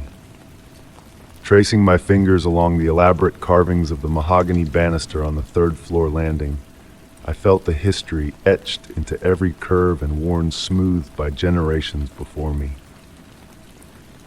The evening light filtered through tall windows, casting elongated shadows that moved gracefully across the faded wallpaper, like silent performers in a timeless ballet. In my coat pocket, my grandmother's final letter waited, its edges softened by countless readings, urging me to uncover the tower's secrets. Entering the circular room on the top floor, a twilight aura enveloped me, as if time itself had paused in this space. Dust motes danced lazily in the amber light, forming halos around the carefully arranged furniture and mysterious instruments lining the walls. But it was the tower's peculiar tilt, visible through the eastern window, that captured my gaze, defying logic against the darkening sky. Sinking into the high-backed reading chair, the leather embraced me as if anticipating my arrival, while the soft glow of the brass lamp cast a warm light that barely reached the room's edges, leaving comforting shadows in its wake. Below, the gentle creaks and settling sounds of the building created a rhythmic lull, as if the structure itself breathed in harmony with the world. For 40 years, my grandmother had tended to this place, a keeper of the mysteries hidden within the tower. Locals whispered of lights flickering at odd hours, of ghostly music floating through the air, and of visitors leaving with serene smiles but sealed lips. As the sun descended, a remarkable phenomenon unfolded before me. The tower's shadow, cast by the setting sun, moved in a mesmerizing dance across the floor, defying natural laws with its intricate path.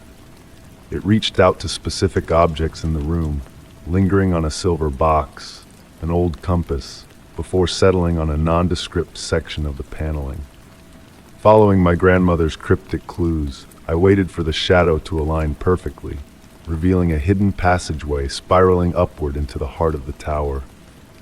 Ascending through the warm, lavender-scented passage illuminated by softly glowing stones, I encountered walls adorned with shifting, unreadable script. The tower's lean intensified as I climbed, yet I maintained an inexplicable balance, as if the angle was the tower's natural state. Emerging into the upper chamber, I beheld a space that defied the tower's external dimensions. Windows offered views of varied landscapes, serene seas at sunset, star-studded skies, and unfamiliar vistas that stirred a sense of wonder.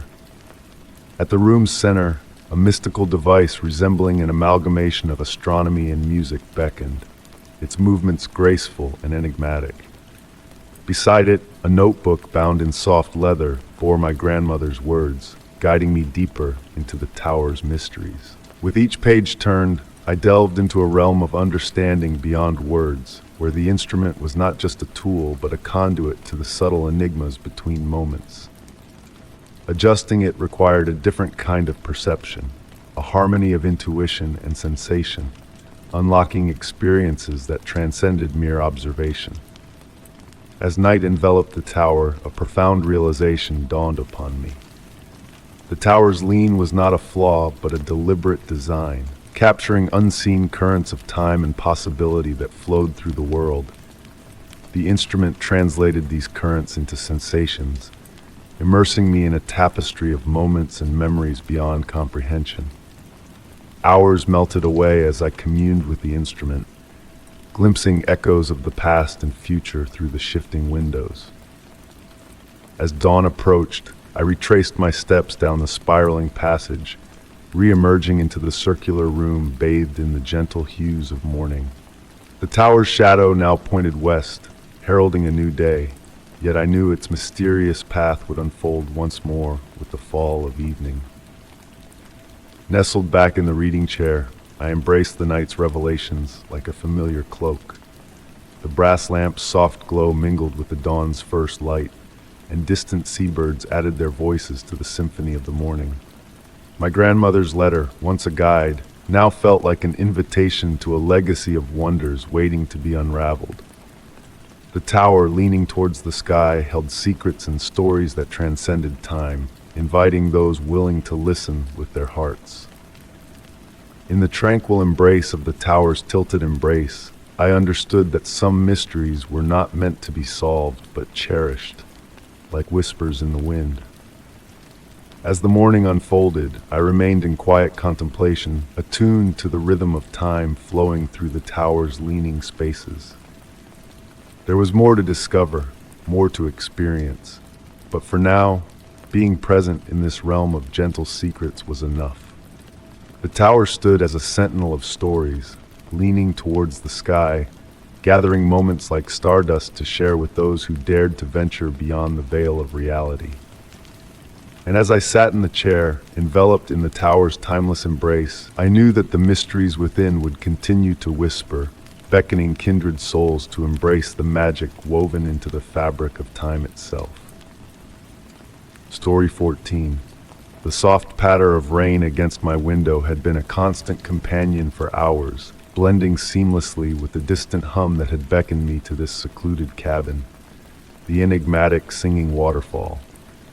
Nestled in my cozy armchair, cocooned in a plush woolen blanket, I found solace in the harmonious tune that wafted through the misty night air.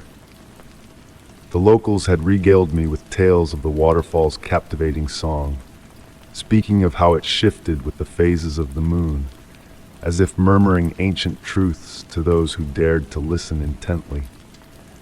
Initially dismissing their stories as mere folklore, I now sat in contemplation, beginning to grasp the reverence they held for this natural wonder. The rain continued its gentle rhythm against the cabin's wooden walls, providing a soothing backdrop to my musings.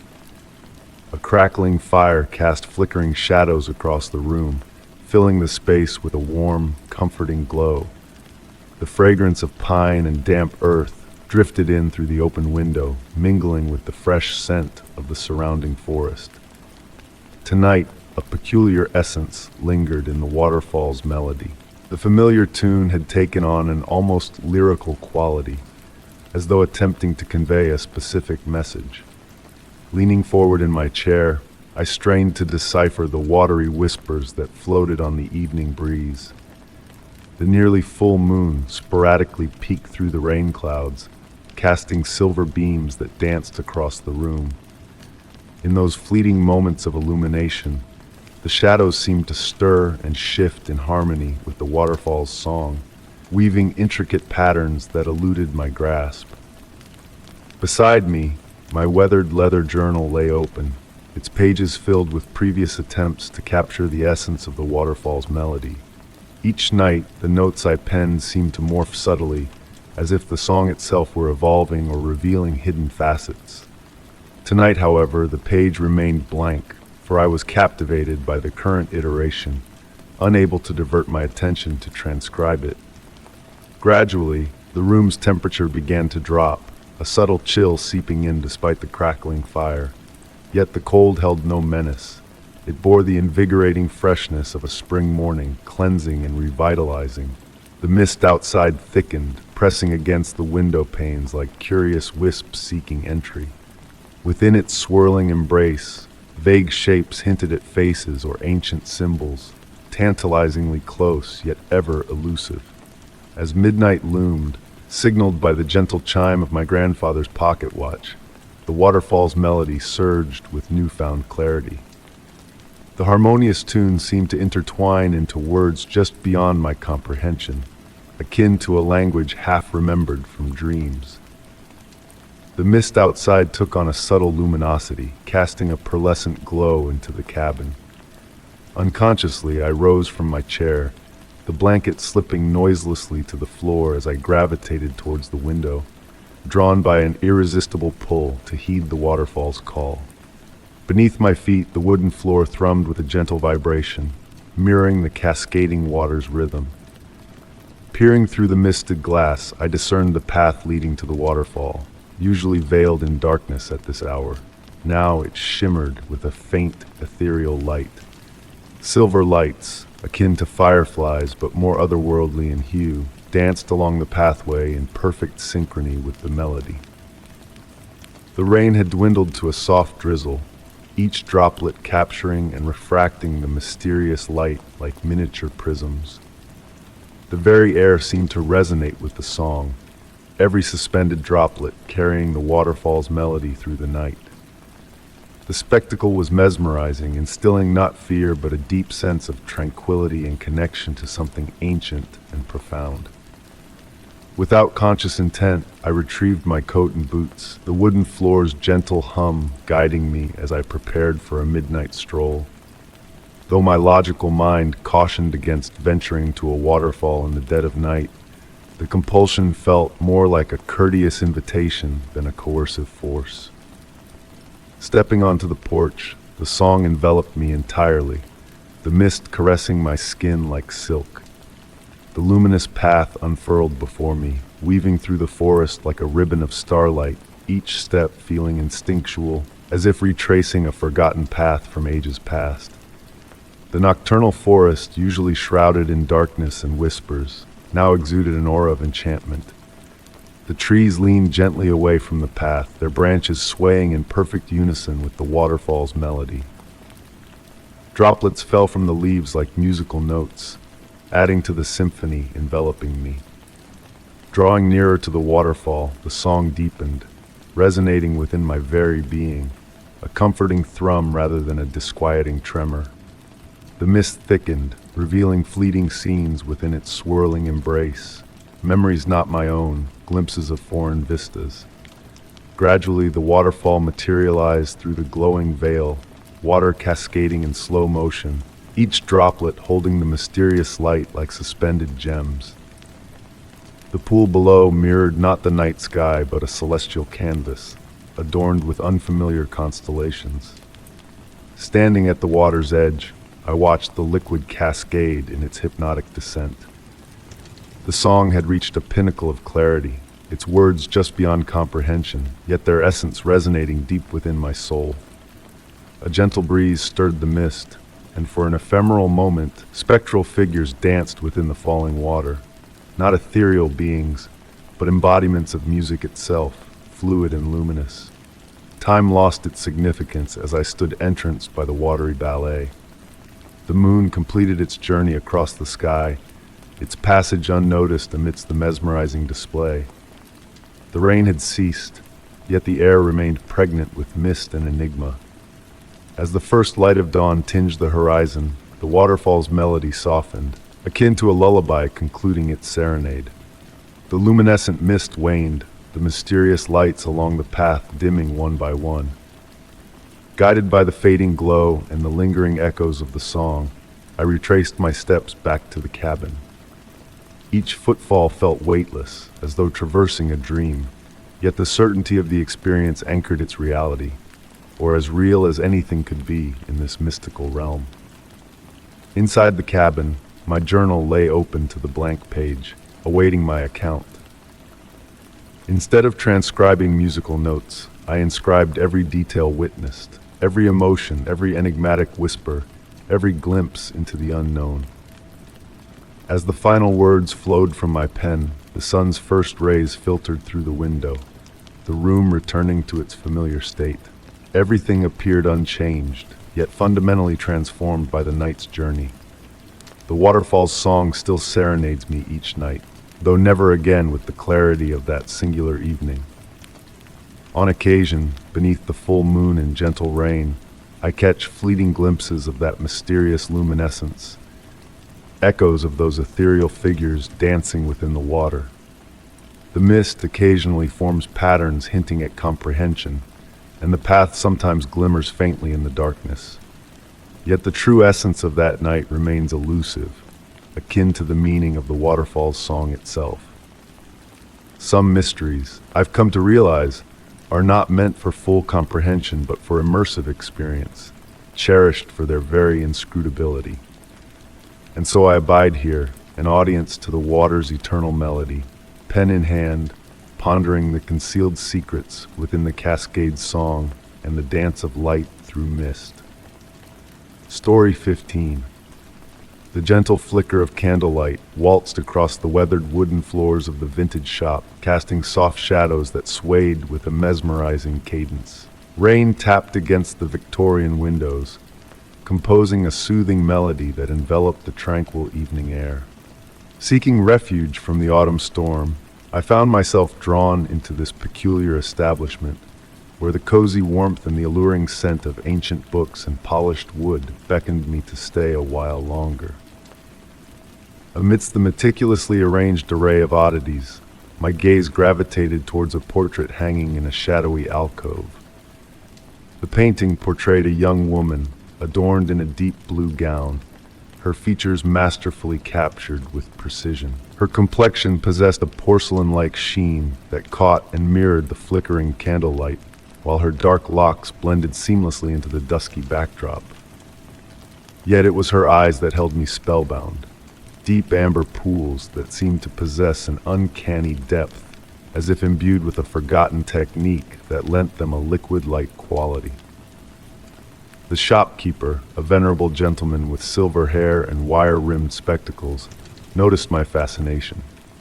His voice, akin to a lullaby, resonated in the air as he adjusted his sleeve with care.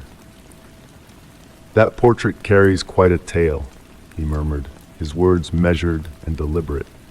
"Painted by an artist who vanished shortly after its completion. Rumor has it he toiled for years, perfecting a special blend of pigments to capture the lifelike essence of the eyes. Returning to the shop day after day, a mysterious allure pulling me towards the enigmatic portrait. With each visit, new intricacies unraveled before me. The subtle drape of her gown, the intricate depiction of her clasped fingers, the enigmatic smile that seemed to shift with every glance. The shopkeeper often regaled me with morsels of the painting's history, each anecdote more captivating than the last. On a particularly hushed evening, rain cascading down the shop's windows, a peculiar observation caught my eye. The woman's gaze seemed to track my movements through the room, not in the usual static manner of portraits, but with a subtle undulation in the amber depths, akin to ripples on a tranquil pond. The candlelight caught these minuscule movements, creating ethereal glimmers that dissipated when I tried to focus directly on them. Beside me, the shopkeeper materialized, his voice barely above a whisper. They speak of the artist's obsession with infusing true life into his creations, delving into ancient methods, experimenting with unconventional mediums. Some speculate he unearthed something extraordinary, or perhaps stumbled upon something best left undiscovered. As weeks unfurled, subtle metamorphoses manifested within the portrait. At times her countenance appeared softer, contemplative, while others hinted at a shade of melancholy in the curve of her lips. The changes, so delicate, left me questioning their reality, enhanced by the shopkeeper's narratives and the dreamlike ambiance of the candlelit emporium. One dusk-laden evening, I found the shop cloaked in an unusual darkness. The candles extinguished, the only illumination filtering through the rain-streaked panes. The shopkeeper was absent. Standing before the portrait, a bolt of lightning pierced the darkness, illuminating the room, and in that fleeting moment, I witnessed the woman's eyes blink. A flutter stirred within me, not of fear, but of a curious wonder. The rain continued its gentle serenade against the windows as I drew nearer to the painting. The eyes now bore a distinct alteration, exuding a warmth and cognizance that defied the constraints of mere pigments on canvas. In the dimness, I could almost perceive her bosom rise and fall with a phantom breath. The shopkeeper's voice, soft as snowfall, drifted from behind me. "She reveals herself solely to those who grasp her beauty," he intoned. The artist didn't merely capture her likeness, he unearthed a way to encapsulate something more profound, something that straddles the realms of art and reality. I refrained from purchasing the portrait, yet I continued my regular visits. Sometimes, I would ensconce myself in the cozy armchair near the alcove, engrossed in reading by the candle's glow as the woman in the painting observed with her sentient eyes.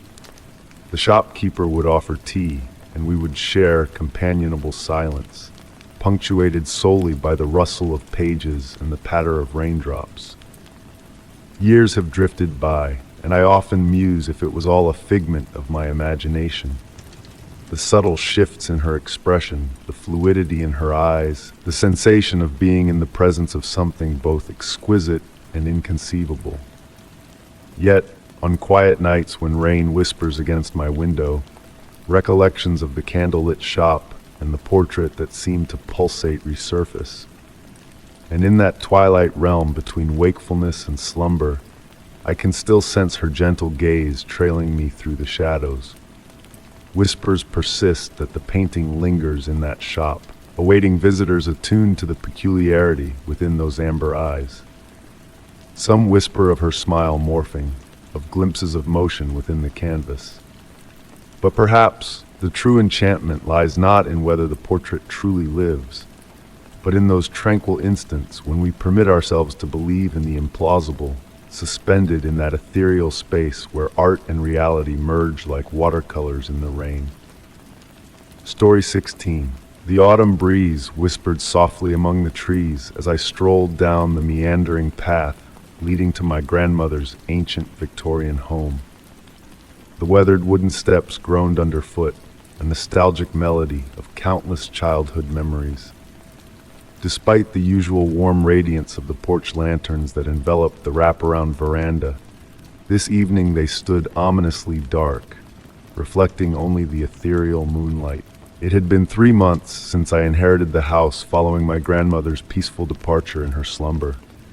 A daily ritual of mine had been to ignite the 12 antique lanterns each evening at dusk, a tradition passed down through generations. This nightly act provided solace, a way to keep her spirit alive in a place brimming with cherished moments. However, tonight held an air of peculiar unease.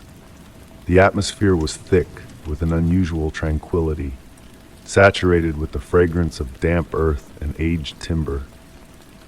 When my hand reached for the ring of keys, it brushed against the brass lighter nestled in my coat pocket, the very one my grandmother had wielded for years, its once sharp edges now smoothed by the passage of time.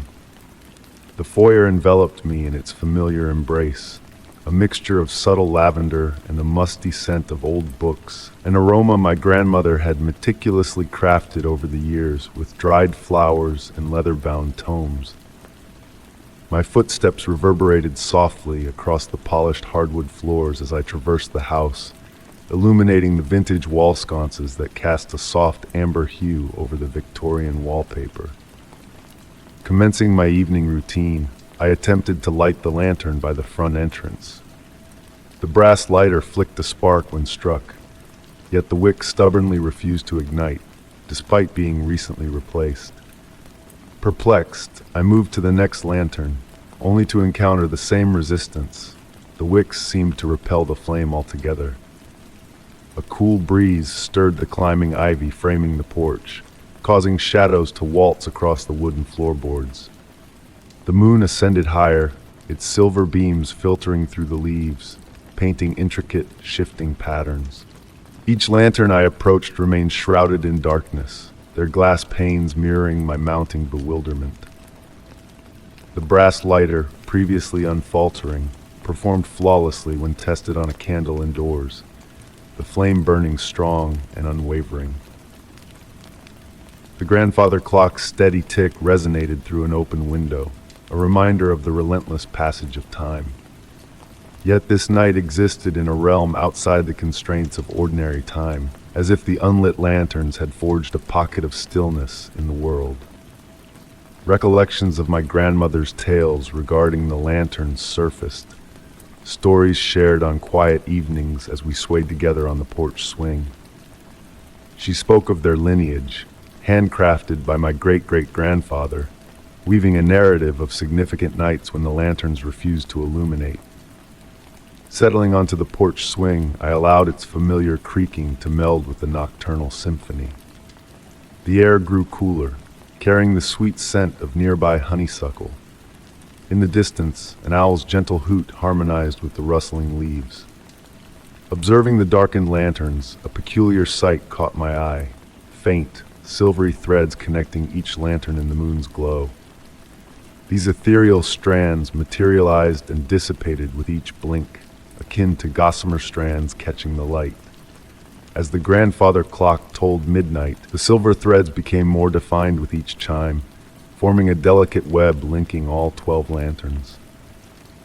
Within this luminous circle, the atmosphere felt altered, weightier, yet pulsating with an unseen vitality. The aroma of lavender intensified, reminiscent of my grandmother's perfume. The porch swing shifted imperceptibly, though no breeze stirred, as if a presence had settled beside me. Motionless, I observed the silver threads pulsing gently, resembling a heartbeat. In their muted glow, elusive figures seemed to dance between the lanterns, their forms nebulous yet strangely familiar. The longer I gazed, the clearer their essence became. These were not mere lanterns, they were custodians of memory, guardians of ancestral lore. Their refusal to ignite was not a malfunction, but an entreaty. On select nights, when the veil between eras grew thin, they chose darkness to unveil profound truths. Hours slipped by like fleeting moments as I lingered, enveloped in the nocturnal serenade and the subtle movements of the shadows. With the dawn's approach, the silver threads faded, dissipating entirely at the first light of day. When I finally rose from the swing, my grandmother's brass lighter exuded a comforting warmth in my pocket. Re-attempting to ignite the first lantern, the flame caught instantly, burning steadily and luminously. Methodically, I lit each lantern, concluding the morning ritual that mirrored the customary evening routine. In the burgeoning daylight, the lanterns radiated with a newfound luminescence, infused with not only my grandmother's essence, but also the spirits of those who had tended to them before her. Their narratives were woven within shadow and light, awaiting nights when darkness unveiled their profound verities. I shared that mysterious night with none, yet I vigilantly noted when the lanterns resisted illumination. Sometimes it occurred on a family member's anniversary of passing, other times on evenings of unforeseen significance, decipherable only in retrospect. The circle of extinguished lanterns became my enigmatic inheritance, a reminder that certain lights must dim for subtler revelations to emerge. And on tranquil evenings, as I sway on the porch swing beneath the lantern's golden glow, I contemplate how darkness is not merely the absence of light, but a distinct presence, narrating tales understood solely in the idiom of shadows and silence. Story 17. The gentle rhythm of raindrops against my window pane created a soothing melody in the room, while I sat in my grandmother's cherished rocking chair. Each droplet traced lazy patterns down the glass, adding to the tranquil atmosphere. In my lap rested a worn leather-bound journal, heavy with the weight of its enigmatic contents, a discovery from my time cleaning out her attic after she passed away. Inside its weathered pages lay her account of a peculiar autumn she once experienced in her youth, penned in her familiar flowing script. As the rain outside whispered in harmony with her words, I delved into her tale, allowing it to envelop me like a distant memory. "My dearest journal," her words began, The morning fog enveloped the village like a thick blanket on the day of her arrival. The air held a crispness that hinted at autumn's arrival, carrying the sweet fragrance of fallen leaves and wood smoke.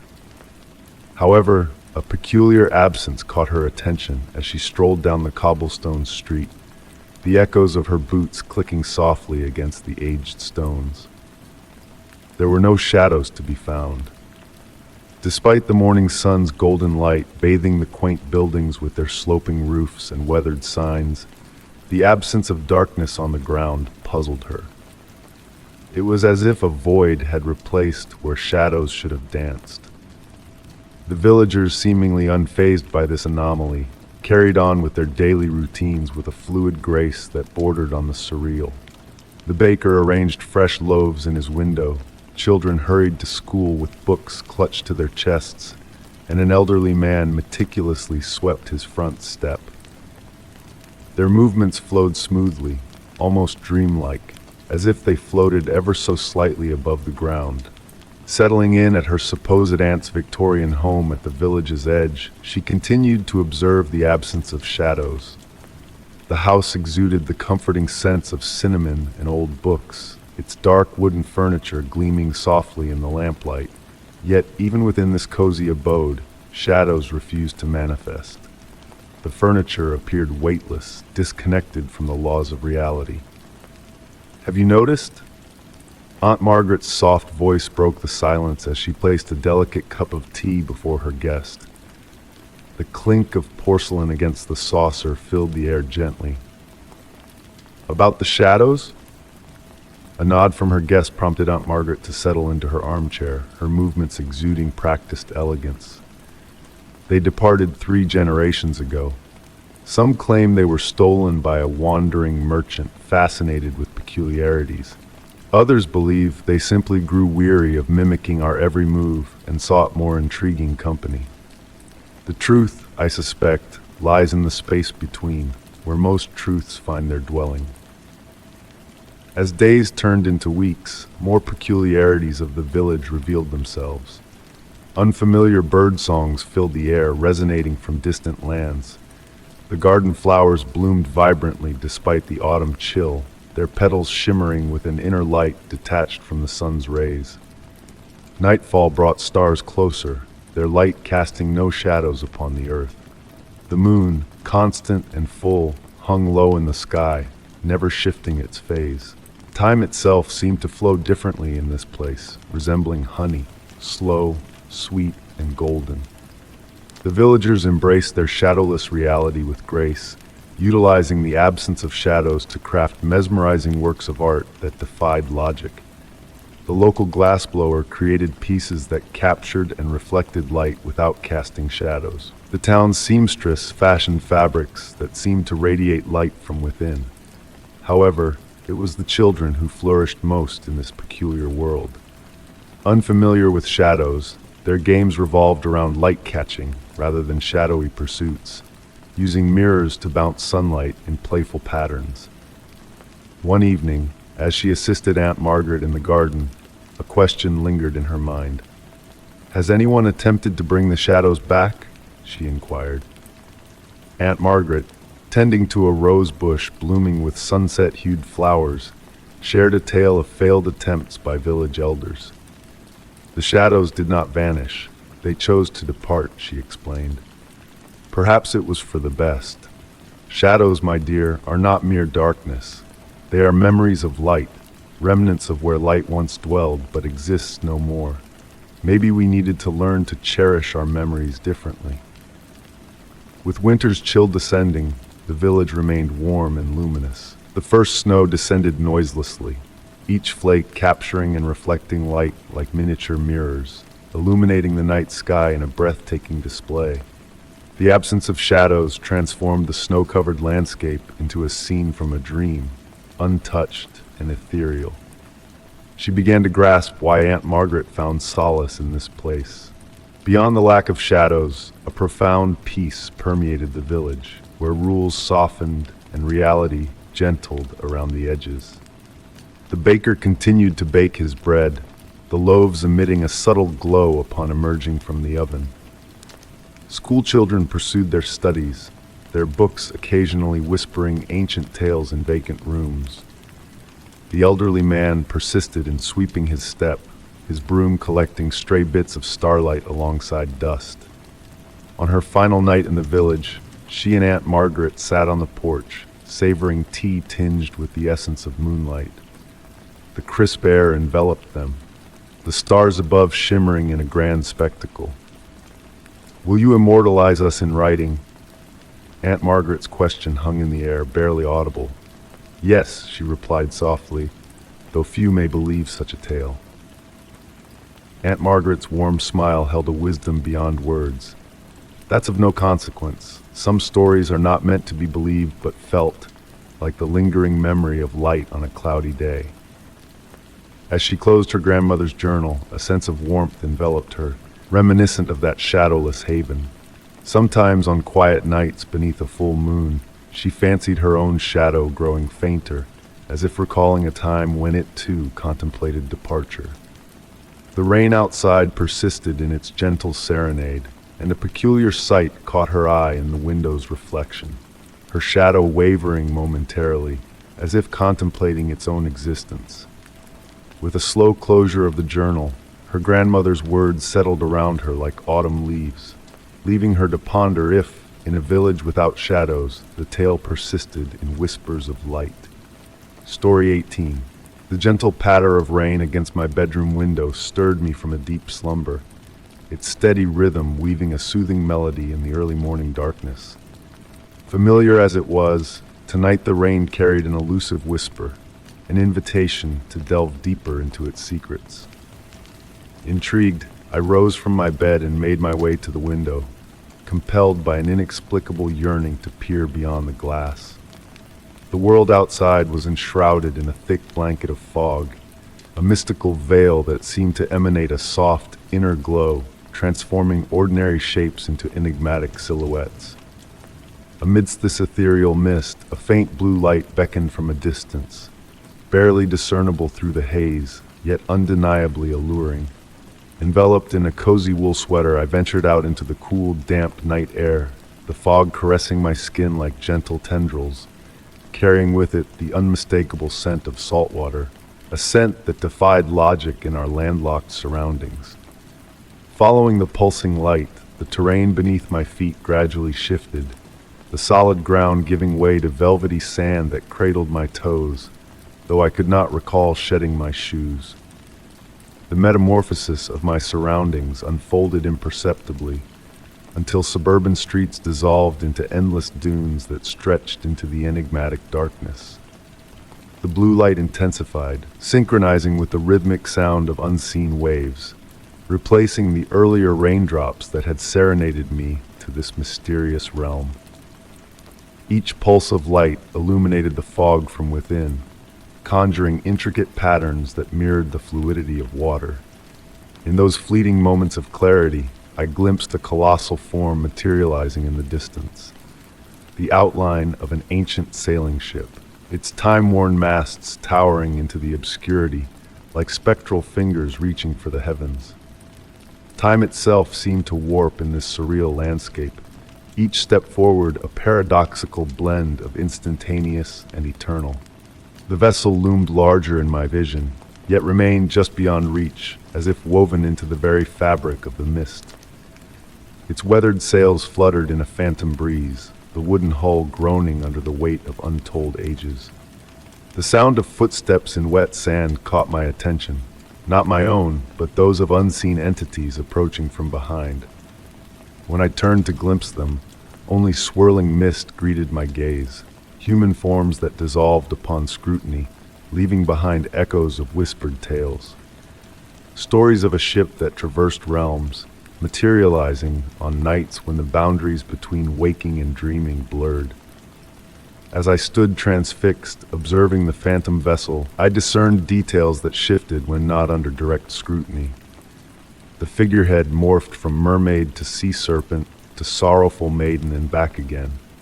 The number of masts fluctuated with each pulsation of the blue light, the ship's dimensions wavering between that of a mere fishing vessel and the grandest of seafaring behemoths. Water began to pool at my feet, though no waves lapped at the shore.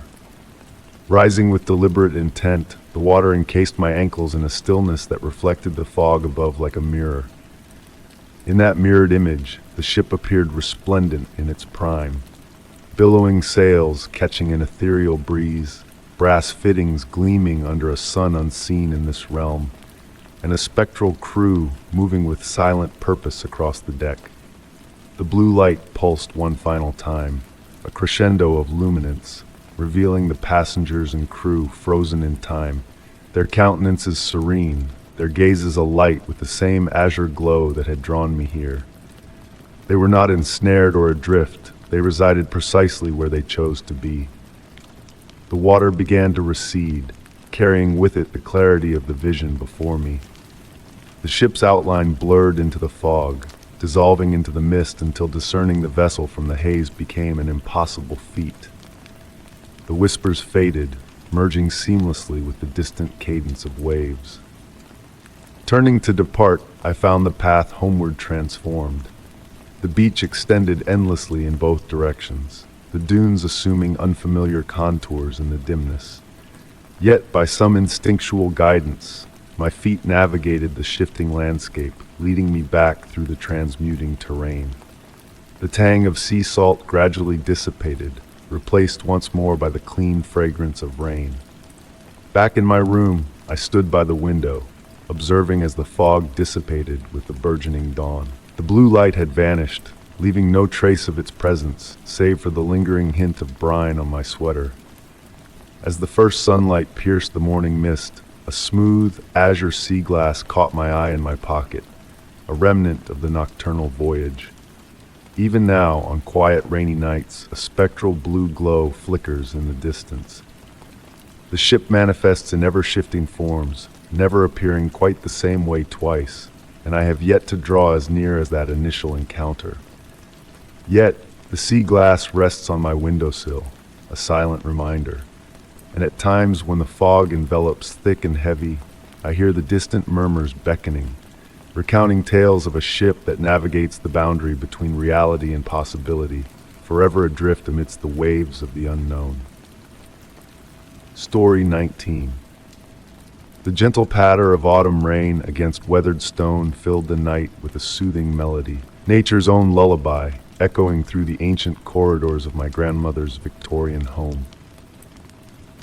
Inheriting the property just a fortnight ago, I found myself irresistibly drawn to its quiet nooks and mysterious crannies, uncovering new secrets within its time-worn architecture. Tonight, seated in the library under the warm glow of a vintage brass lamp, my focus kept wandering to a peculiar sound emanating from beneath the floorboards. It wasn't the typical settling of aged timber or the soft whisper of wind through cracks. This sound held a unique quality, akin to water flowing through ancient conduits, yet with a melodic cadence that stirred the soul. The house, my grandmother used to say, held secrets untold, but none as captivating as the old cistern nestled beneath its very foundations. Constructed in a bygone era when rainwater was a household necessity, the underground chamber had long been sealed off, or so I'd been informed. Yet as I listened to the enchanting tune rising from below, a lingering curiosity crept into my thoughts, questioning if some part of the cistern remained alive, concealed in the shadows beneath. With each passing moment, the sound grew clearer, not louder but sharper in definition. It reminded me of wind chimes heard underwater, a muffled yet crystalline resonance, a paradoxical harmony that defied logic yet existed.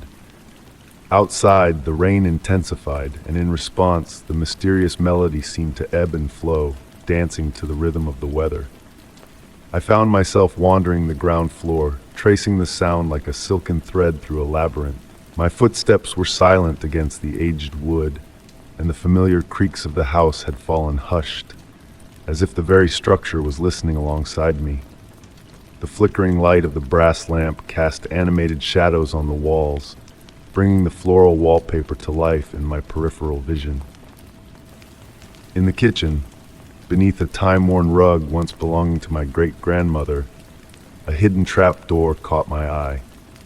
The aged wood felt smooth to the touch, and a brass ring pull lay flush against its surface. The melody grew stronger here, rising like a whispered conversation just below comprehension's grasp.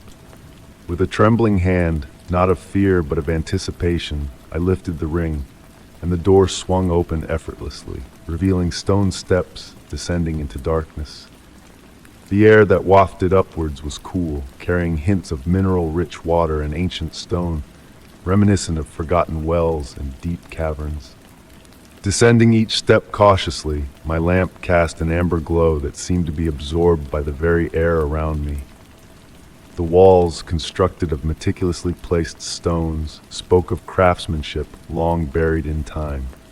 Somewhere in the darkness, water trickled, creating a symphony of sound that felt purposeful. At the base of the stairs, the chamber opened into a circular expanse. The cistern loomed large, its depths concealed in shadows beyond the lamp's reach. The water's surface was eerily smooth, reflecting light in a way that obscured its depth. Gentle ripples appeared and vanished, seemingly without origin, capturing the light like molten gold. Yet it was the melody that held me spellbound. In this subterranean sanctuary, I finally comprehended the essence of the sound. The chamber possessed flawless acoustics, transforming each droplet into a musical note.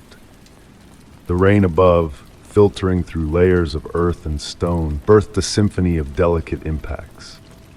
The water itself resonated with the chamber, creating harmonies that defied the laws of mere fluid dynamics. Standing there enveloped in the ethereal music, I detected something more. Amidst the water's notes, there lingered whispers, voices that may have been memories, may have been languages half remembered, or may have been mere figments of the mind seeking order in chaos. They conversed in tongues nearly familiar, narrating tales that felt significant yet remained beyond grasp.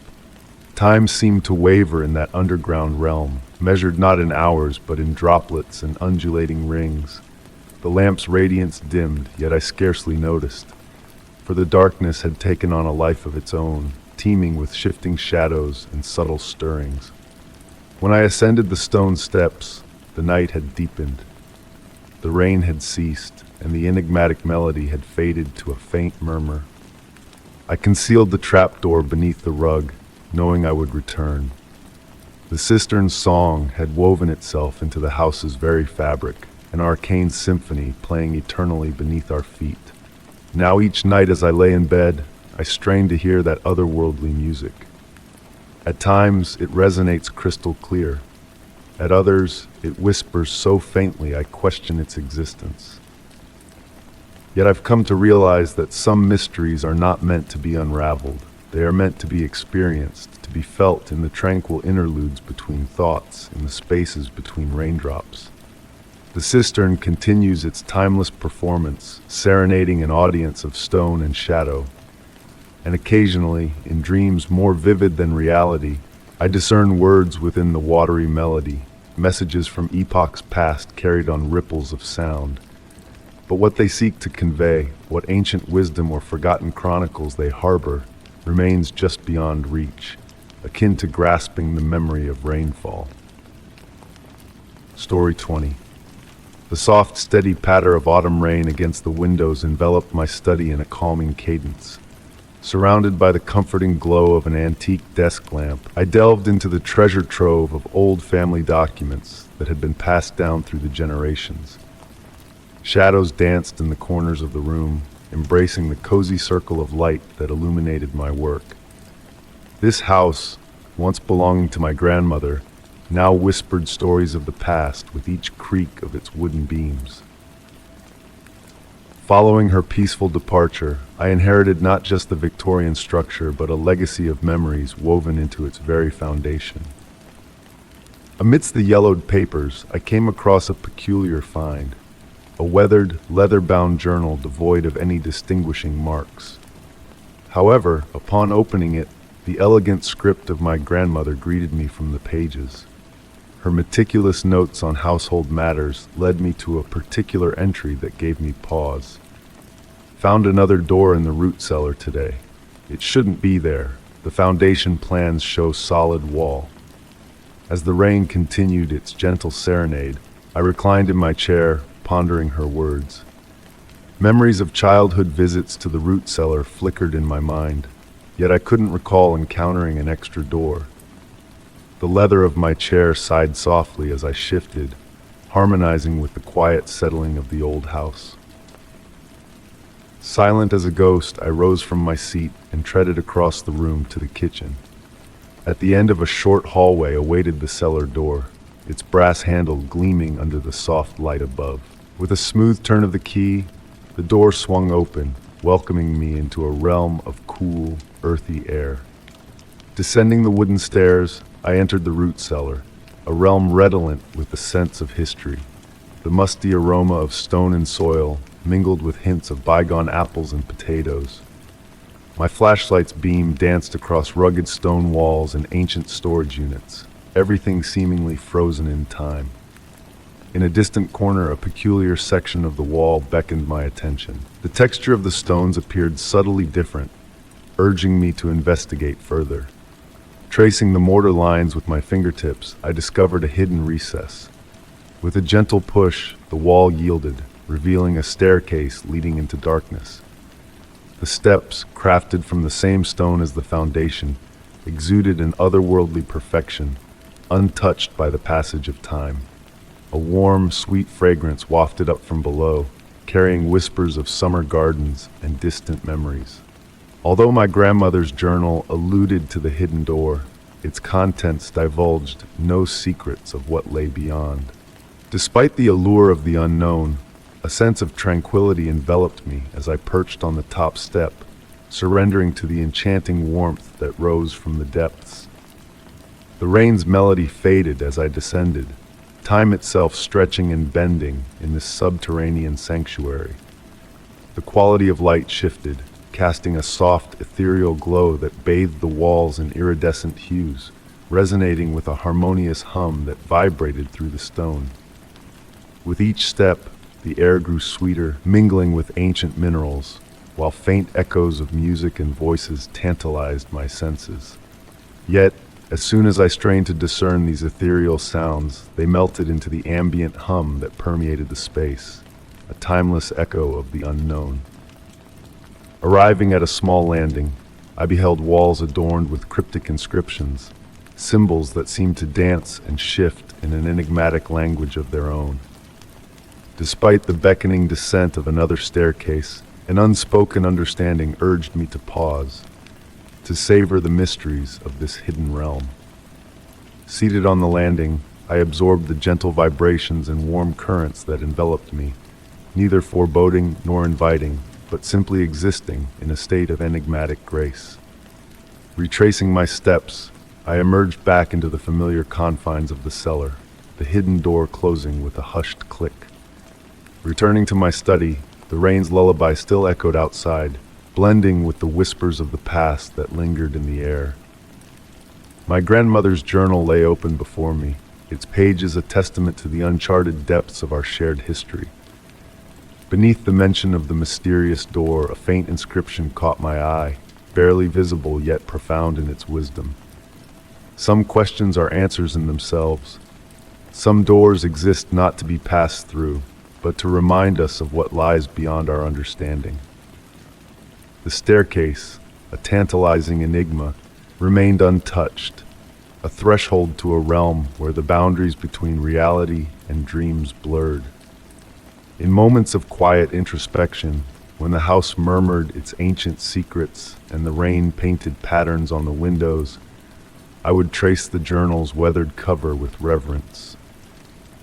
The mystery of the hidden staircase endured not as a riddle to be solved, but as a testament to the inexplicable spaces that dwell between the known and the imagined, the understood and the felt.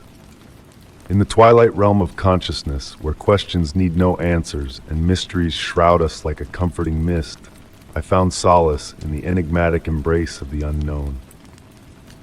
Story 21. Nestled in the heart of the night, the gentle rain tapped a soothing melody against the aged wooden shingles of my new abode. A mysterious Victorian manor, once home to enigmatic souls, stood tall, yet somehow distant from the world outside. The history of the house was a veil of secrecy, with the realtor offering only a cryptically low price and vague answers to my inquiries. Through the towering windows, autumn leaves pirouetted across the neglected garden, their whispers blending with the rhythmic drumming of raindrops. The warm glow of my reading lamp painted elongated shadows on the vintage wallpaper, forming ever-shifting patterns that played tricks on the periphery of my vision. Partially furnished, the house held no remnants of its previous inhabitants. No photographs, no letters, no traces of lives lived within its walls. The furniture was a tapestry of ages, ornate pieces that seemed plucked from different epochs, as if gathered over centuries rather than mere decades. Nestling into the plush velvet armchair beside the crackling fireplace, a strange sensation enveloped me.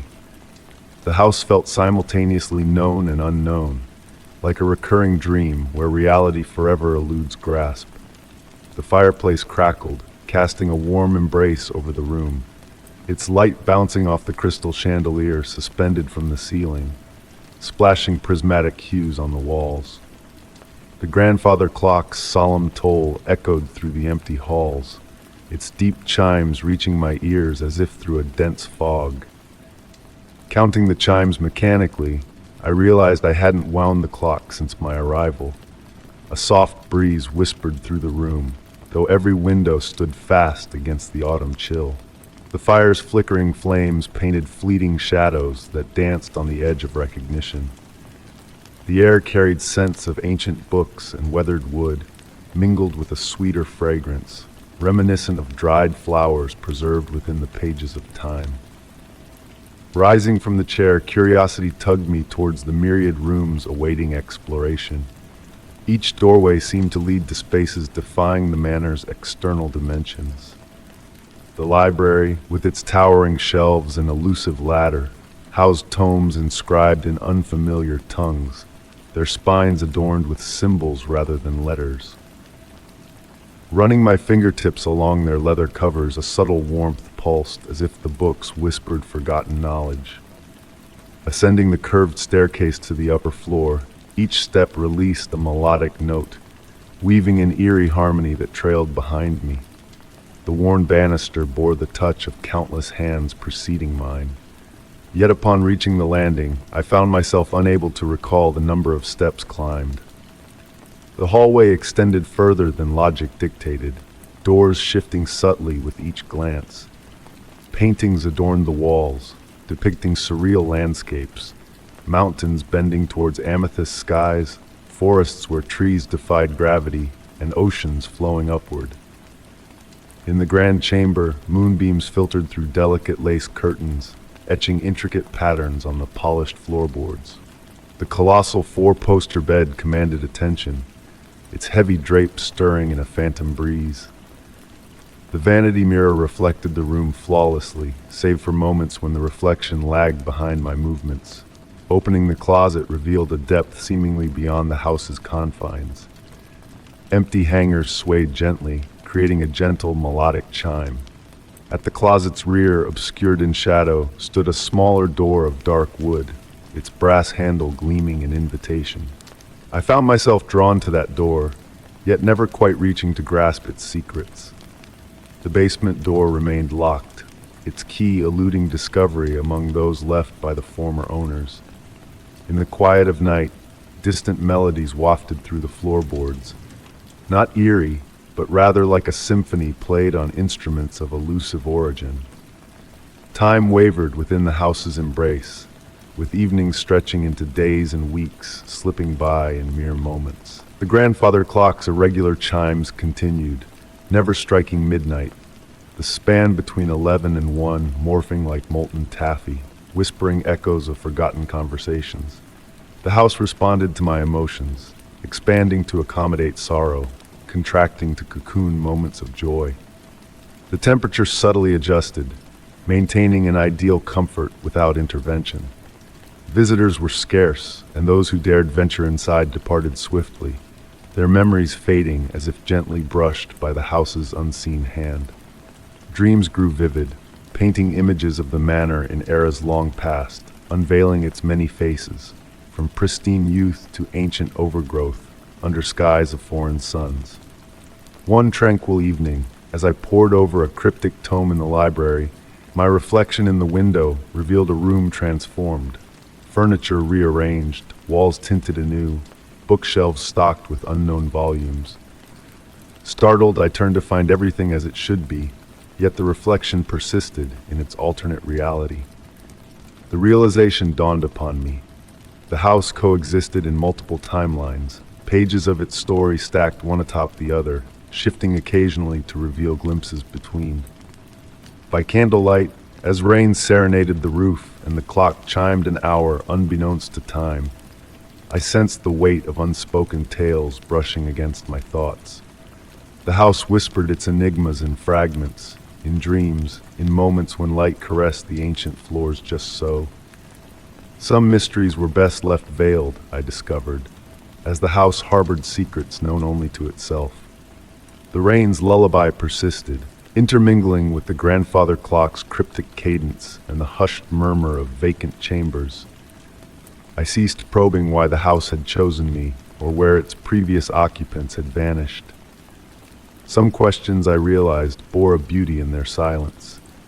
The house retained its secrets, dispensing morsels in dreams, in fleeting whispers, in the dance of shadows. Embracing the impossible, the untold, and the ever-shifting, I find solace in the silent symphony of a house beyond time, in deciphering languages lost to history, in conversing with rooms that guard their memories close. The clock chimes anew, signaling an hour unbound by convention, and within the house a door opens to a chamber unseen before. I smile, knowing it will vanish upon seeking, only to re-emerge when forgotten. This is home now, in its eternal moments, in its veiled narratives, in its pasts unlived and futures untold. Story 22. As the rain softly kissed the leaves, a tranquil melody enveloped me while I strolled along the forest path. Each step I took was cushioned by the thick pine needles carpeting the ground, muffling any sound that dared to disrupt the peaceful symphony of nature. The late afternoon sunlight filtered through the canopy above, casting a dreamlike, ethereal glow on everything it touched. The air was filled with the earthy scent of damp soil and moss, intermingling with the sweet perfume of wild mushrooms scattered across the forest floor. These solitary walks had always been my refuge, a sanctuary for my soul, but today held a sense of unfamiliarity, a whisper of something unknown lingering in the air. The well-trodden path seemed to twist and turn in unexpected ways, and the ancient trees, guardians of centuries past, leaned in closer, as if sharing a secret. Their branches swayed gently in a breeze that eluded my senses, creating a soft murmur high above, like a whispered conversation among old friends. Delving further into the woods, a delicate mist began to rise from the ground, coiling around the tree trunks like ghostly tendrils, while the temperature dropped imperceptibly, sending a shiver down my spine. The rain continued its rhythmic dance, but now it seemed to play a new tune, a melody that beckoned me forward with a subtle insistence. Through the veils of mist, I caught sight of something extraordinary. Ancient stone walls, cloaked in emerald moss, emerging from the forest's embrace. These walls, no taller than my chest, bore intricate patterns that seemed to shift and change with every glance. They formed the entrance to a labyrinth, a structure so mysterious and enchanting, a sight unseen in all my years of wandering these woods. The stones exuded a strange warmth despite the cool air, and as my hand brushed against them, I felt a gentle vibration, as though they were humming an ancient lullaby. The moss beneath my fingertips was velvety soft, emitting a faint glow that grew more vibrant as daylight slowly waned. Unconsciously drawn, I followed the winding walls as they curved and branched, each new turn revealing fresh patterns etched into the stone. New varieties of moss and lichen painting the surfaces in hues of green, silver, and midnight blue. Unfamiliar flowers bloomed in the crevices, their petals shimmering like moonlit dewdrops. The deeper I ventured into the labyrinth, the more the outside world faded into obscurity. The rain's cadence shifted once more, falling in sync with my heartbeat.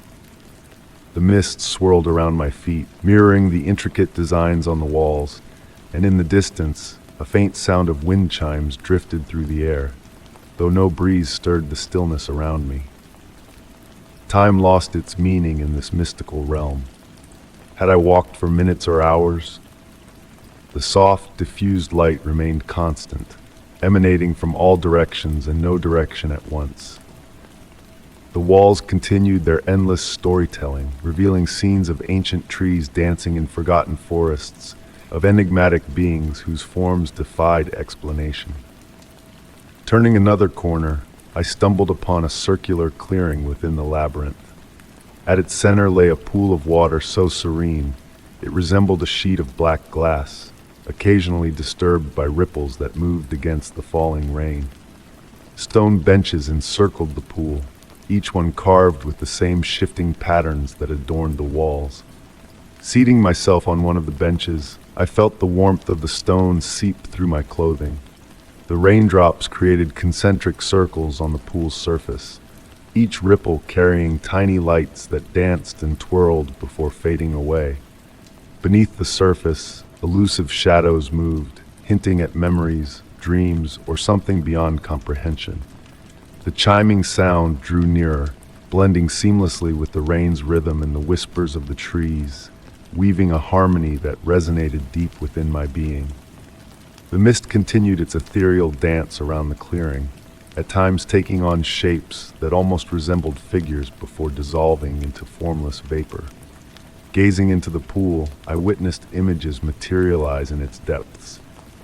A library filled with self-turning books, a garden where flowers bloomed and withered in a staircase spiraling into infinite darkness. Were these visions real, reflections of distant realms, or mere figments of my imagination, fueled by the enchantment of this hidden sanctuary? The longer I lingered, the more I felt myself merging with the labyrinth's mysterious melody. The boundaries between self and surroundings blurred until I could no longer discern where I ended and the mist began. The rain on my skin sang an ancient tune, and the stone patterns seemed to flow through my thoughts like a gentle stream. Eventually, without a sense of time passing, I noticed that the entrance I had come through had transformed. Where one path had stood, now there were 3 identical passages leading into the mist-shrouded darkness. The walls pulsed softly with an inner light akin to the moss, casting dancing shadows that seemed alive and ever-changing. While the sensible choice would have been to return before nightfall, a feeling nudged me to choose a path, any path. Each seemed to promise a destination tailored to my needs, regardless of where I had started.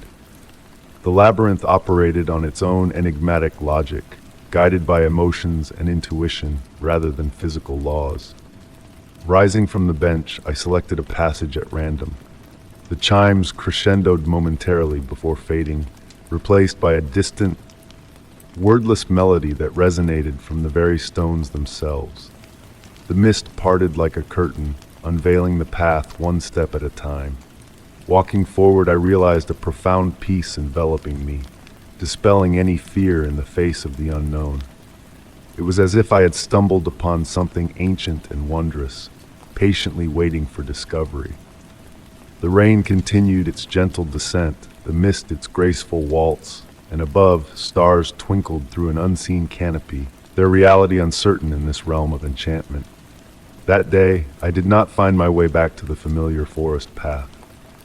Instead, I emerged from the labyrinth into my own garden, the stone walls seamlessly morphing into rows of blooming bushes, the mystical patterns fading into ordinary shadows. The rain had ceased, yet droplets glistened on every leaf and petal, capturing the fading light like myriad prisms. Sometimes, I catch fleeting glimpses of those shifting patterns in my periphery, or hear distant chimes on the edge of slumber. The labyrinth's melody lingers in my dreams, beckoning me back to its enigmatic trails.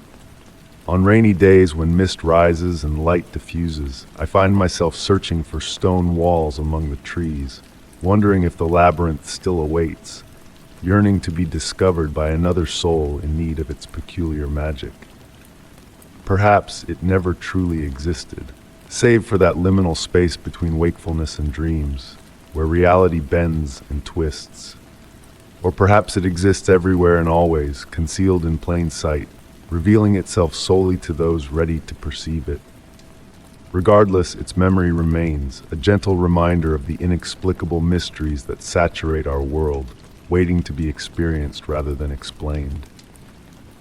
The rain persists, the mist dances, and in a forest both tangible and imagined, an ancient labyrinth of stone continues its eternal waltz with time and memory, patiently awaiting the next wanderer to stumble upon its paths.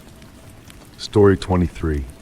In the garden of my grandmother's old house, the rain fell softly, creating a delicate melody as it kissed the weathered stones. The ancient well, shrouded in shadows despite the warm glow of my lantern, exuded a mysterious aura that beckoned me closer.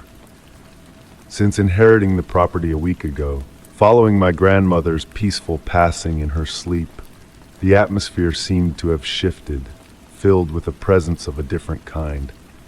The scent of wet earth mingled with the fragrance of climbing roses, heightened by the summer shower.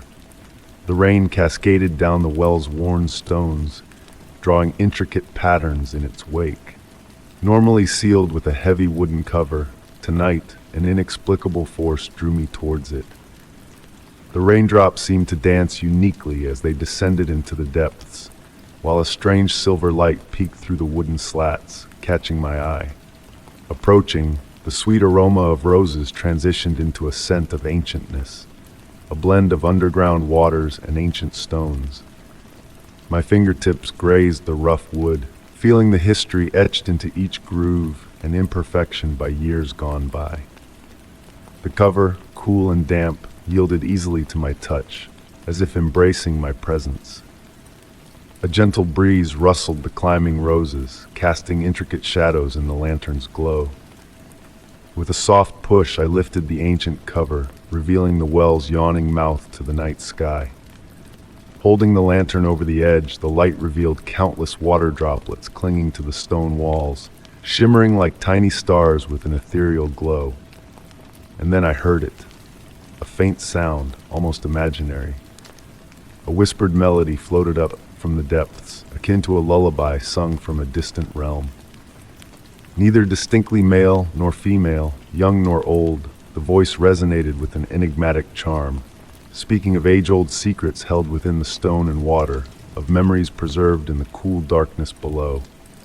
Mesmerized, I found myself seated by the well, captivated by the haunting tune. The rain continued its rhythmic percussion on the garden stones, providing a backdrop for the mysterious song.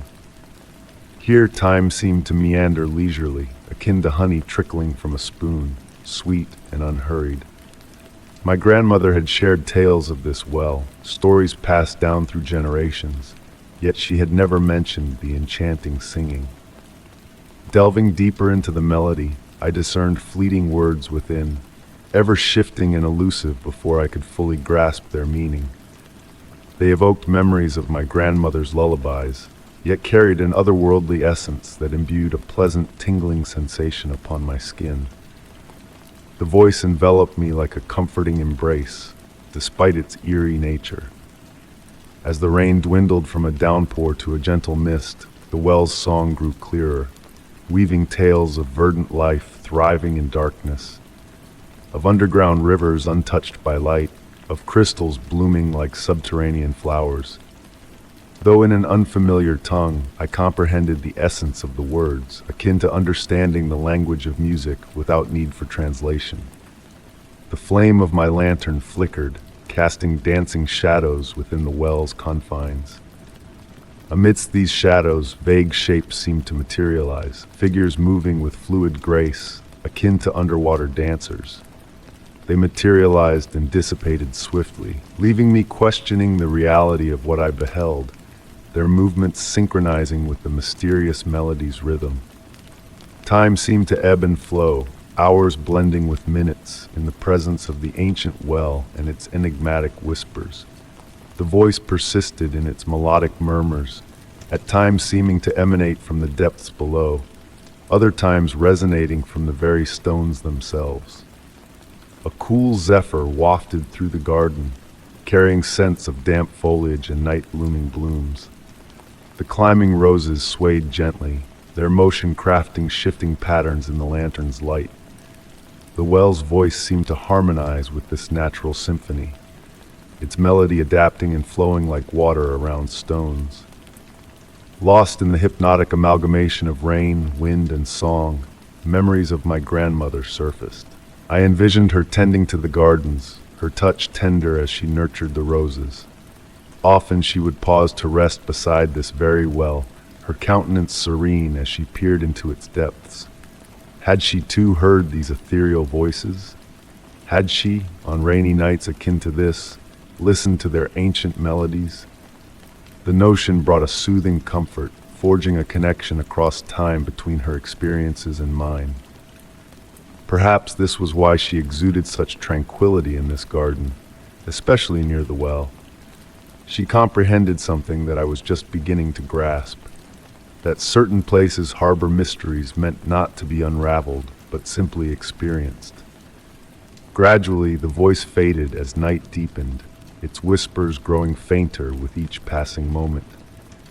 Yet it felt not like an ending, but a gentle retreat, akin to a parent silently departing a child's room after lulling them to sleep. The final notes lingered in the air, mingling with the rain-washed scent of roses. I lingered by the well a while longer, observing as the mist enveloped my lantern's light in halos.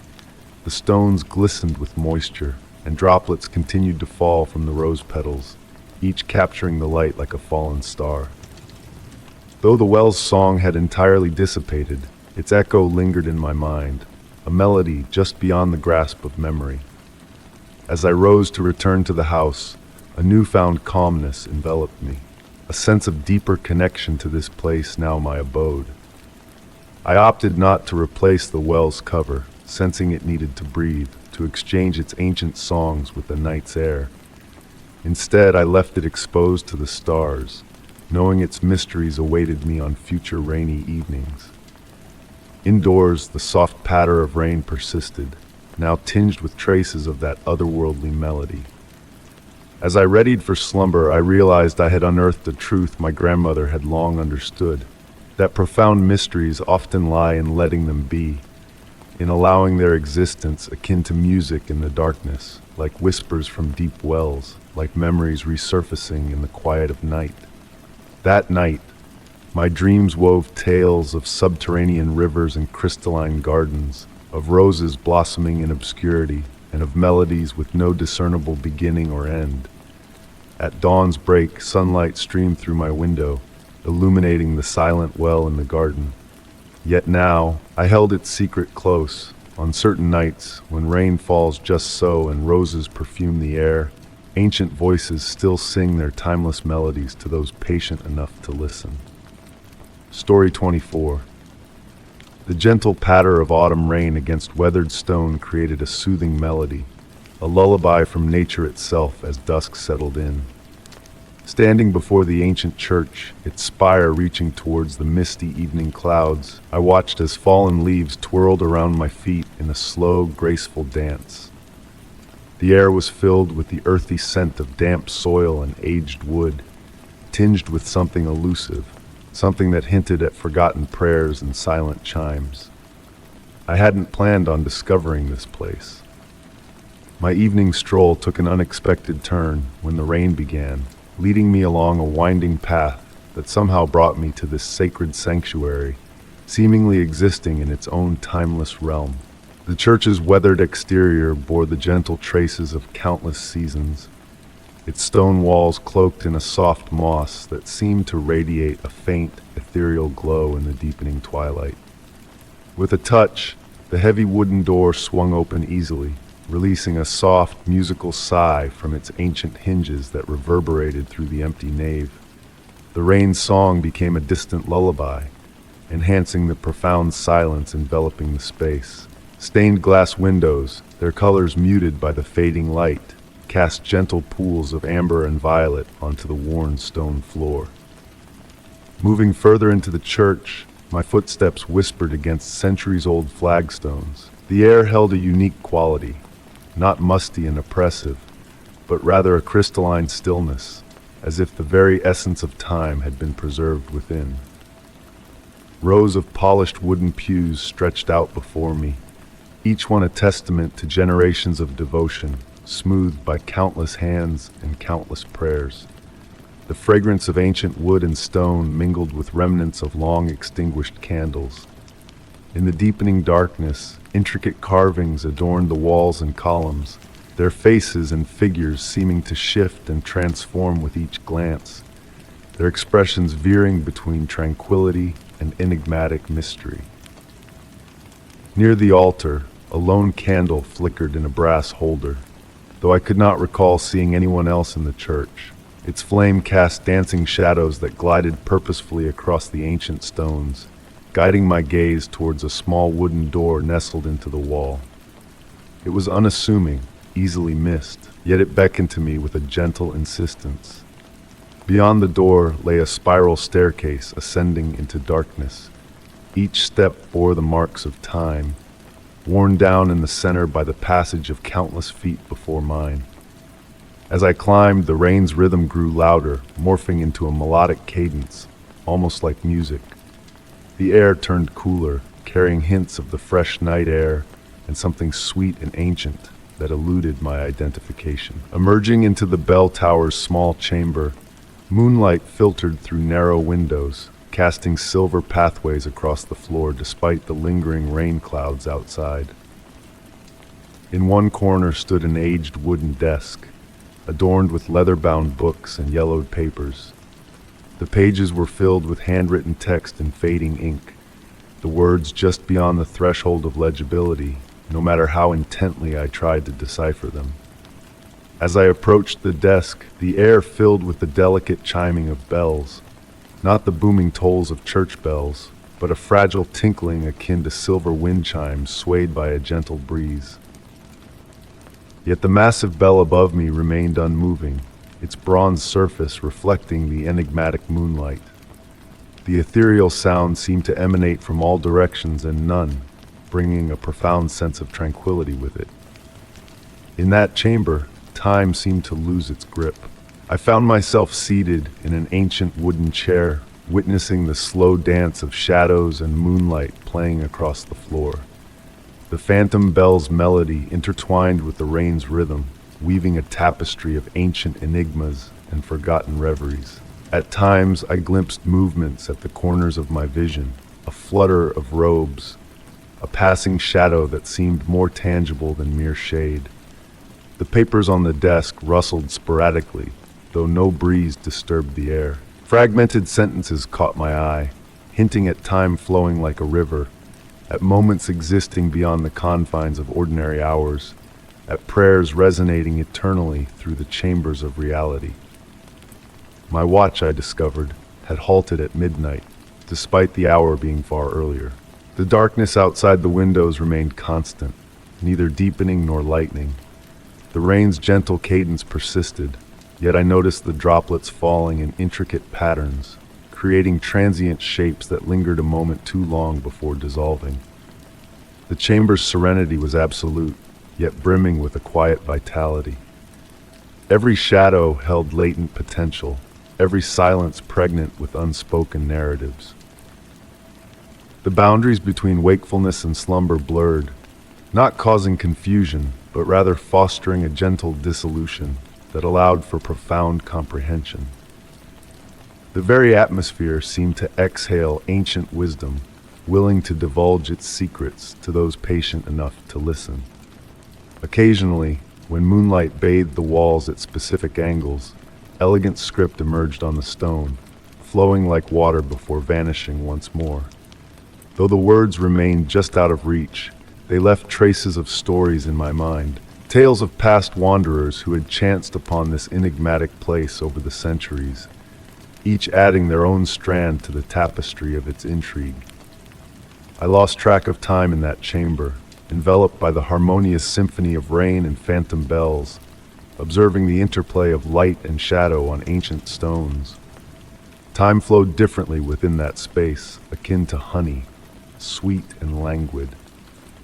The chamber's tranquility seeped into my very being, supplanting urgency with serene acceptance. Descending the spiral staircase at last, I found the singular candle still burning steadily beside the altar, its flame unwavering. The nave was bathed in a soft, pre-dawn glow seemingly emanating from all directions at once. My footsteps echoed differently now, as if the very stones recognized me from my vigil above. Pushing the heavy door ajar, I stepped into a morning veiled in gentle mist, the rain having relinquished its hold during my time within. Glancing back at the church for a final moment, I thought I discerned kind, age-old faces in the windows, smiling with a knowing serenity before dissipating like dew in sunlight. Since that encounter, I've endeavored to rediscover the path to that church countless times, yet it always eludes me. Occasionally, on quiet rainy nights, I catch the faint echo of silver bells on the breeze, knowing that somewhere in its secluded temporal enclave, the forgotten church endures. Its enigmas linger, patiently awaiting the next wanderer guided by the gentle cadence of falling rain and the whispered secrets of ancient stones. Story 25. The soft patter of rain against my car's windshield created a gentle lullaby as I navigated through the autumn night. The worn wipers swayed back and forth in a mesmerizing rhythm, sweeping away the droplets that gathered in delicate clusters. My headlights cut through the encroaching darkness, their glow diffused by the light rain that had been my companion for the past hour. This road was a familiar one, a path I had traveled countless times, but on this particular night, it held a mysterious allure. The usual journey home had transformed into something ethereal, with wisps of mist unfurling from the earth and snaking through the ancient trees that bordered the narrow road. The fog slinked in, slow and deliberate, like spectral tendrils reaching towards the darkening sky. Ahead loomed the aged wooden bridge, a landmark signaling the midpoint of my drive, barely visible through the thickening mist. It stood stoic and weathered, bearing the marks of seasons gone by, its time-worn planks smoothed by the passage of time. As I drew near, the mist seemed to gather around it, drawn to its ancient structure like a moth to a flame. The sound of my tires changed as they traversed the wooden planks, creating a soft, hollow beat that reverberated through the tranquil night. My headlights cast a glow on the swirling fog, which danced and swirled in hypnotic patterns. Through the passenger window, glimpses of the dark, mirror-like surface of the creek below caught my eye, shimmering in the fading light. A peculiar feeling prompted me to slow down midway across the bridge. Perhaps it was the unnatural movement of the mist, more akin to a breath than a breeze. Or maybe it was the peculiar play of light, bending and refracting off the fog in inexplicable ways. The drumming of my tires slowed to a hush until I came to a halt in the center of the bridge, the engine idling.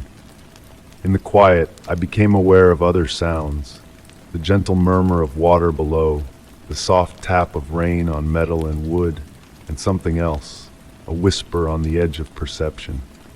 It could have been the wind whispering through the aged railings or faint echoes carried on the breeze.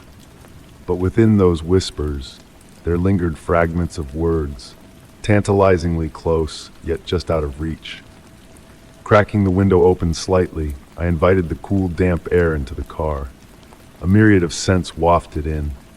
Damp wood, fallen leaves, and something ancient, evoking memories of dusty attics and forgotten chambers. The mist curled through the crack like inquisitive tendrils, carrying with it that almost voice, that nearly discernible language. The rearview mirror reflected a wall of white fog behind me, while ahead, the bridge stretched into the mist, its length appearing endless and uncertain. The once familiar crossing now seemed to defy certainty. Through the passenger window, I observed the fog above the creek moving against the wind, spiraling in deliberate, almost sentient patterns. A form materialized in the mist to my right, visible through the passenger window. It could have been a figure standing at the bridge's railing, or simply a denser patch of fog caught in a whirl. But for a fleeting moment, I swore I saw a hand extend towards my car, its outline soft and blurred, like a watercolor left to run in the rain.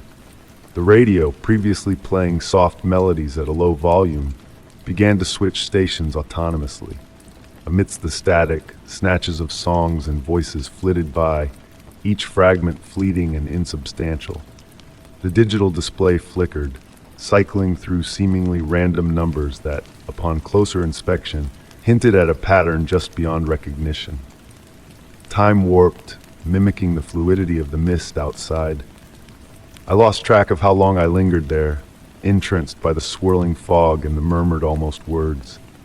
My watch ticked on, yet each glance revealed times that defied conventional understanding. The numbers on the dashboard pulsed softly, marking seconds that stretched and contracted in a surreal dance. A faint tap on my driver's side window jolted me from my reverie. The sound, akin to raindrops on glass, bore an intentional cadence. Turning towards the window, the fog pressed against it almost formed a visage, or perhaps it was just the play of droplets catching the light in an enigmatic manner. It dissipated as I strained to focus, leaving me uncertain of what I had truly seen. The whispering intensified momentarily, on the verge of coherence. It echoed like distant conversations overheard through walls, vaguely familiar yet maddeningly indistinct. There was a quality to it that hinted at significance just beyond grasp, akin to a dream slipping away upon waking. Slowly, I resumed driving forward. The wooden planks of the bridge resumed their quiet, rhythmic chant beneath my tires. As I crossed to the other side, the fog began to dissipate, reluctantly releasing its grip on my car. In the rearview mirror, I witnessed the bridge fade into the mist, now pulsing gently like the ebb and flow of breath. The remainder of my journey home passed uneventfully, though the radio continued its erratic behavior, playing fragments of melodies that teased at recognition. Upon parking in my driveway, an anomaly caught my eye on the passenger seat. A small, perfectly round puddle of water, its origin a mystery. That night, as I lay in bed listening to the persistent rain, thoughts of the bridge and its enigmatic fog danced in my mind. In my dreams, the whispered words returned, almost decipherable this time. Almost, but not quite. And perhaps that was for the best. To this day, whenever I traverse that bridge enveloped in fog, a gentle tug beckons me to pause and listen to those elusive utterances once more. Sometimes I heed the call, while other times I press on. Yet, I've noticed that the puddle reappears on my passenger seat more often than not. A small, circular reminder that certain mysteries prefer to linger unsolved, hanging in the air like mist over dark waters. Story 26. The soft murmur of the wind rustling through the autumn leaves whispered alongside me as I strolled down the forest trail that evening. The air carried a gentle, earthy aroma of decay. Fallen leaves transforming into fertile soil, mushrooms emerging in hidden nooks, and the final sweet exhalations of summer blooms yielding to autumn's arrival. The setting sun cast elongated shadows among the trees, their branches stretching like delicate fingers across my path. These twilight walks had always been a source of solace for me, especially after enduring long hours confined indoors. The forest cradled a unique silence, distinct from the artificial hush of man-made structures. It teemed with understated sounds, a symphony of subtle motions and distant whispers. But on this particular evening, a shift lingered in the air. The usual chorus of crickets appeared subdued, as if they, too, awaited something in the encroaching darkness. The initial call of an owl pierced the fading sunlight, a sound familiar to me from my nightly excursions, a soft, rhythmic sequence of hoots resonating through the woods. However, what captured my attention wasn't the solitary call itself, but rather the unheard-of response that ensued. Another owl replied, its voice carrying an unfamiliar melody, weaving a spellbinding duet that halted me in my tracks. As I stood enraptured, more voices joined the haunting choir. 3, then 4, then an uncountable multitude, each possessing its unique timbre, yet merging in a harmonious blend that defied natural explanation. The sound appeared to emanate from all directions at once, enveloping the spaces between the trees with an otherworldly symphony. The temperature plummeted, accompanied by a fine mist that ascended from the earth like spectral breath. Through the thickening fog, I discerned a peculiar phenomenon in the way shadows danced among the trees. They seemed to undulate and shift independently of the waning light, as if the darkness itself pulsed with intent. At some indiscernible moment, my watch ceased its ticking, time flowing fluidly in this mystical realm, marked solely by the steady cadence of the owl's melody. The mist continued to thicken, and within its veil, I perceived shapes, not entirely solid, yet more defined than mere shadows. They moved with a grace reminiscent of dancers in a celestial ballet. These forms seemed to respond to the owl's serenade, swaying and intertwining in perfect synchrony with each eerie note. As my eyes acclimated to the deepening dusk, I almost distinguished features within the mist, hints of wings, of age-old eyes, of entities that flickered between avian and something altogether otherworldly. Unwittingly, I swayed in harmony with the ethereal rhythm, my breathing mirroring the leisurely pulse of the forest's melody. The cool mist enveloped me like a comforting shroud, and despite the uncanniness of the spectacle, fear failed to grip me. Instead, an overwhelming tranquility descended upon me, as though I had chanced upon something ancient and revered, a ritual enacted in these woods since time immemorial. Slowly, I realized the owl's song was evolving. The harmony deepened, layers of sound interweaving in intricate patterns that hinted at a significance just beyond my grasp. The misty apparitions drew nearer, their choreography growing more elaborate. Amidst their movements, I glimpsed fleeting visions of other realms, moonlit clearings unbeknownst to me, venerable trees inconceivable in this forest, stars aglow with hues that defied naming. Time meandered along its enigmatic course, propelling me forward, though I could not recall the decision to move. The pathway beneath my feet felt both known and alien, as if it existed in dual dimensions. Guided by the owl's melody, I ventured forth, accompanied by the silent sentinels of mist. I traversed what might have been minutes or hours, allowing the music to transport me through this twilight realm. Gradually, familiar landmarks materialized, the gnarled oak denoting the edge of my customary route, the moss-draped boulder resembling a slumbering bear. Yet they appeared altered somehow, imbued with the night's enchantment at their core. As I neared the forest's fringe, the mist began to dissipate, and with it the unearthly chorus waned. One by one, the owl voices hushed, until only a lone call lingered, the same gentle, rolling hoot that initiated the mesmerizing symphony. And then, it too, dissolved into the night, leaving behind a silence thick with enigma. Emerging from the woods, my dormant watch abruptly resumed its ticking. According to its face, a mere hour had elapsed since my entry into the forest, yet my experience suggested otherwise. The mist-clad dancers had vanished, leaving behind only the ordinary shadows of twilight. In the ensuing days, I continued my evening strolls, never again encountering the mysterious choir or its spectral audience. Occasionally, on particularly serene nights, I caught a faint echo of that mystical harmony in the distance, or glimpsed a fleeting movement at the edge of sight.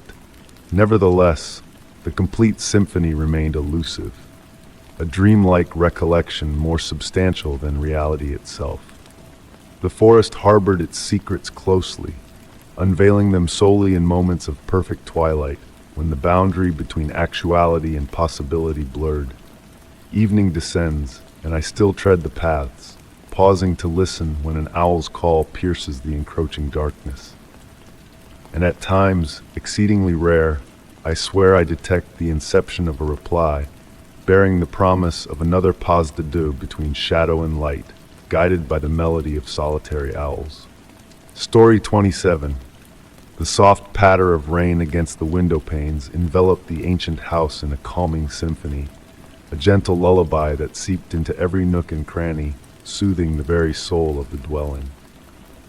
Inheriting this grand Victorian mansion from my grandmother only a fortnight prior, I found myself immersed in a world of enigmatic charm, where each passing day unveiled new secrets veiled in the shadows of time. The weathered floorboards murmured beneath my steps as I traversed the corridors, whispering tales of bygone eras in muted tones. On one serene evening, as the melancholic autumn breeze weaved its sorrowful tune through the gaps in the window frames, a mysterious urge led me to the narrow staircase ascending to the attic. The brass handle of the attic door greeted my touch with a cool embrace, turning effortlessly as if beckoning me into the realm of forgotten treasures. A fragrance of ancient books and faded memories floated down the stairs to meet me. With each creaking step upwards, the beam of my flashlight carved gentle pathways through the dancing dust particles, transforming them into shimmering stars adrift in the twilight. Every ascent brought me closer to the relics my grandmother had carefully stowed away over her lifetime, each item harboring a tale yearning to be unraveled. The attic sprawled before me, an expansive sea of shrouded shapes cloaked in white sheets akin to silent phantoms maintaining their eternal vigil. My footfalls were muffled by a thick blanket of dust carpeting the wooden floor, while the rain outside continued its tranquil serenade on the slanted roof, cocooning me in a bubble of serene solitude. Amidst the veiled furniture and stacked boxes, a peculiar sight caught my eye. Nestled in the far corner, partially obscured behind an aged trunk, sat a Victorian rocking chair untouched by dust, a rarity amidst its dusty surroundings. The worn velvet upholstery retained a deep burgundy hue, and atop it perched a porcelain doll of unfamiliar origin. Clad in a dress fashioned from faded blue silk, delicate lace tinged with age adorned its collar and sleeves. Its visage was a masterpiece of craftsmanship, with rosy cheeks and intricate painted features frozen in a moment of eternal tranquility. Yet, it was the eyes that held me captive. Crafted from painted glass, they possessed a depth that seemed to shift under the flickering beam of my flashlight. Drawing closer, the floorboards beneath me emitted a soft groan, their protest resonating in the stillness of the air. The doll sat motionless, hands folded in its lap with an air of patient expectancy, as though awaiting a long-lost visitor.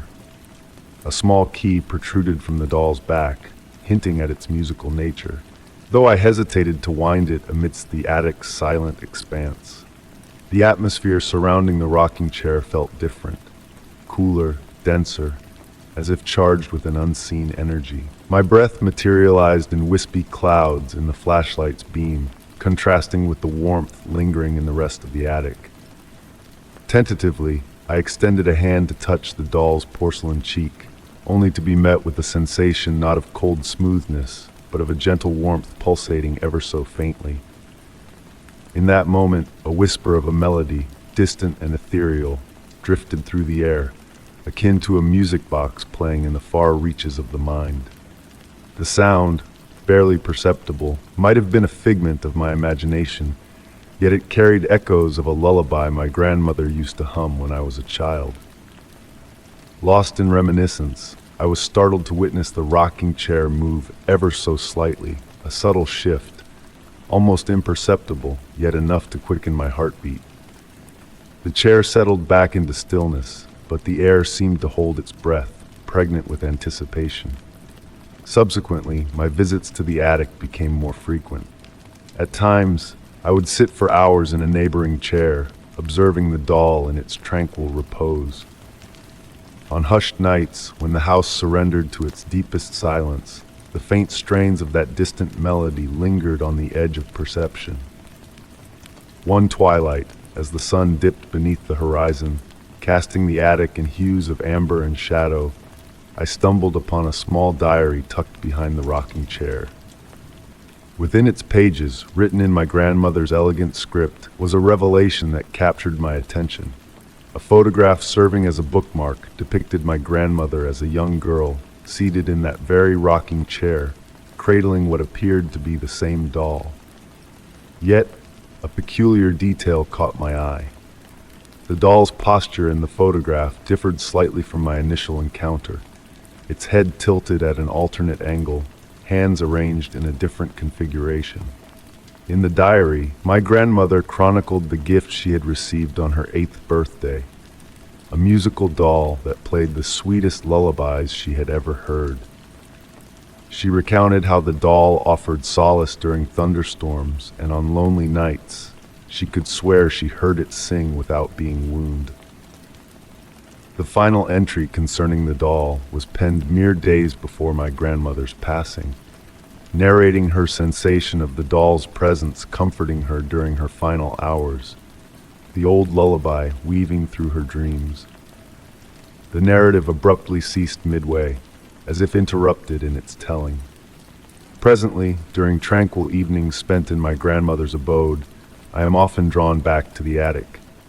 The doll maintains its vigil in the rocking chair, its serene countenance unaltered yet subtly transformed with each viewing. Occasionally, on the cusp of slumber, I catch the familiar lullaby descending from above, a gentle reminder of my grandmother's enduring love, embodied in porcelain and silk, safeguarding the house and its memories. The enigma enveloping the doll remains unsolved, and perhaps that is as it should be.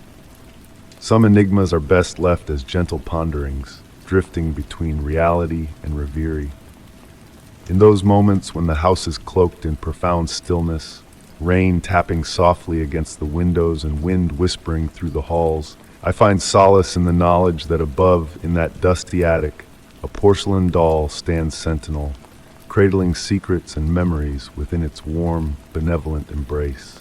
On tranquil nights, I have learned to discern the subtle shift in the air that heralds the melody, a gentle alteration in pressure, a faint warming of the atmosphere, as if the house itself inhales before the lullaby commences. Suspended between wakefulness and dreams, I comprehend why my grandmother chose to keep the doll's true essence veiled from prying eyes. Certain mysteries are meant to be felt rather than explained, experienced rather than comprehended. Thus, the doll remains ensconced in its attic alcove, neither wholly of this world nor entirely apart from it, a benign custodian of familial remembrances and unspoken tales. Its presence has evolved from an enigma to a source of comfort, a familiar mystery that infuses the aged house with a sense of tranquil wonder. Drifting into slumber each night, I sense its watchful gaze extending throughout the dwelling, interweaving dreams and recollections in an eternal lullaby that resonates softly in the interstices between heartbeats. Story 28. The wind murmured softly through the rustling autumn leaves, carrying a delicate blend of rain-soaked earth and the fading fragrance of aging flowers. Nestled in my grandmother's worn rocking chair, cocooned in a cozy woolen blanket, I gazed out at my backyard. The evening mist draped over the familiar landscape, transforming ordinary shapes into enigmatic silhouettes.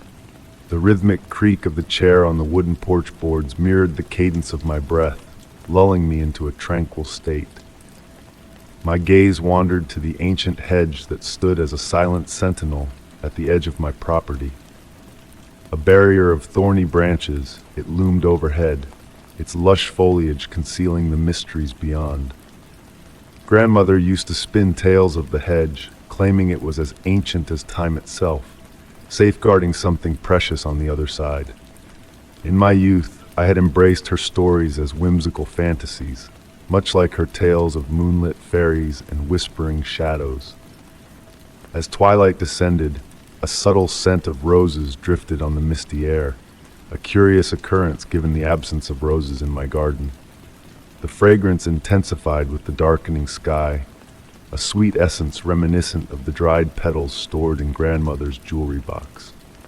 My eyelids grew heavy as I listened to the gentle drip of water from the leaves, each droplet creating ripples in the puddles forming below. A soft, warm light captured my attention, emanating from beyond the hedge. Unlike the harsh glare of a neighbor's security light or the cold blue hue of modern LEDs, this light was golden and inviting, akin to honey bathed in sunlight. It pulsed softly, almost breathing, as it danced among the thorny branches. Mesmerized, I rose from the rocking chair, leaving the blanket forgotten on the porch floor. Barefoot, I traversed the damp grass, each step sinking into the yielding earth. The closer I approached the hedge, the more details emerged from the shadows. Dewdrops adorned the thorns like glistening crystals, each one capturing and reflecting the enigmatic golden light. The mysterious midnight blue roses hidden among the thorns now revealed themselves, their petals an otherworldly hue. Standing before the hedge, a sight unfolded before me that I had never before witnessed. A slender gap amidst the branches, just wide enough for a person to pass through. The thorns seemed to yield to this opening, forming a natural archway. Through this portal, the golden light spilled forth, casting elongated shadows at my feet. Peering through the gap, glimpses of an ethereal garden tantalized my senses. Unlike my practical backyard, this garden defied logic. Flowers bloomed vibrantly despite the autumn chill. Vines with leaves like stained glass wound around ancient stone pillars, incongruous to the residential setting. A medley of scents wafted through the gap: night-blooming jasmine, rain-kissed stone, and an elusive, ancient aroma akin to forgotten memories. My heart beat steadily, not with fear, but with a profound sense of wonder reminiscent of my childhood belief in grandmother's tales. Reaching out to touch one of the midnight blue roses, I expected cool dampness, but encountered warmth, as if the flower basked in eternal summer. As my fingertips brushed the petals, a melodic whisper drifted from the garden beyond, evoking a dreamlike harmony. The golden light pulsed anew, casting gentle shadows that swayed in a graceful dance. These shadows, not menacing but serene, left trails of soft light in their wake, akin to fireflies painting patterns in the darkness. Enthralled, I swayed in response to the half-heard melody, feeling a pull towards the thorny archway. While reason urged that such phenomena were impossible, hedges do not part like curtains, and gardens do not glow with otherworldly light. Grandmother's wisdom echoed in my mind. She taught me that beauty often veils itself in impossibility. Water dripped from the leaves, harmonizing with the phantom melody, time slowing to a honeyed pace. The mist encircled my feet with gentle insistence, guiding me forward as if with tender hands. A warm breeze carried the fragrances of roses, mingled with hints of vanilla and cedar, enveloping me in a comforting embrace. The shadows in the mysterious garden continued their graceful ballet, familiar shapes flickering amidst the dance. Once more, the golden light pulsed, illuminating the hedge like dew-kissed cobwebs in morning light. The gap beckoned, patient and unmoving, neither urging me onwards nor holding me back. The enigma of what lay beyond lingered in the air, a question unanswered, akin to the mist that continued to swirl around me.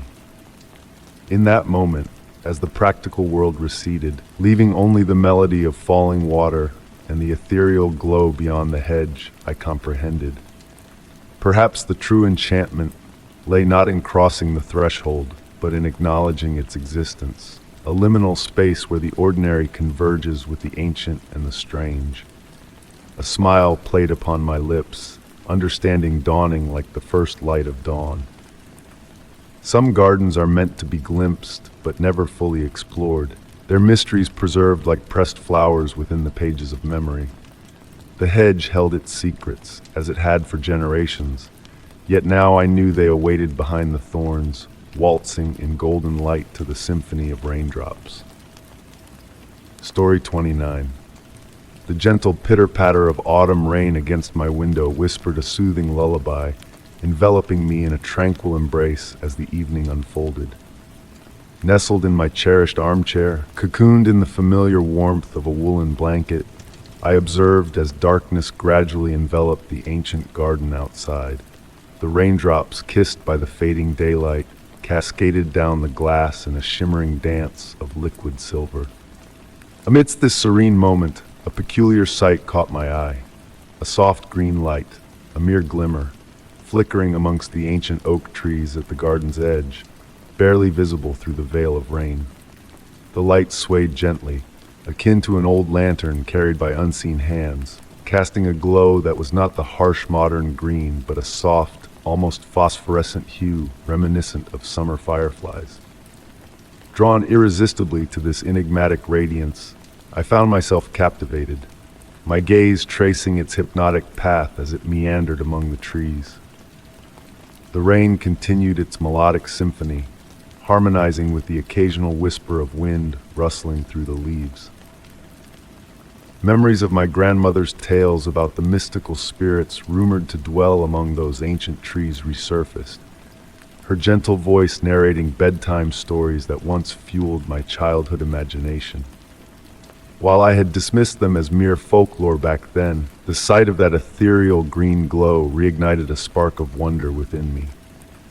Rising from my seat, I pressed my palm against the cool window pane, tracing a raindrop's journey with my fingertip. To my amazement, the green light seemed to respond, brightening subtly and moving with purpose. It began weaving an intricate pattern through the trees, leaving behind a faint trail of luminescence akin to a fading dream's afterimage. The grandfather clock in the hallway chimed 9, its resonant tolls reverberating through the hushed house. Each chime seemed to ripple through the air, synchronizing with the green light's pulsating glow.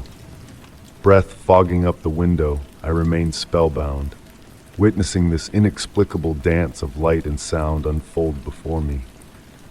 Fueled by a blend of curiosity both unfamiliar and innate, I reached for my raincoat, its weathered fabric carrying the nostalgic sense of aged books and wood smoke that had permeated the house for generations.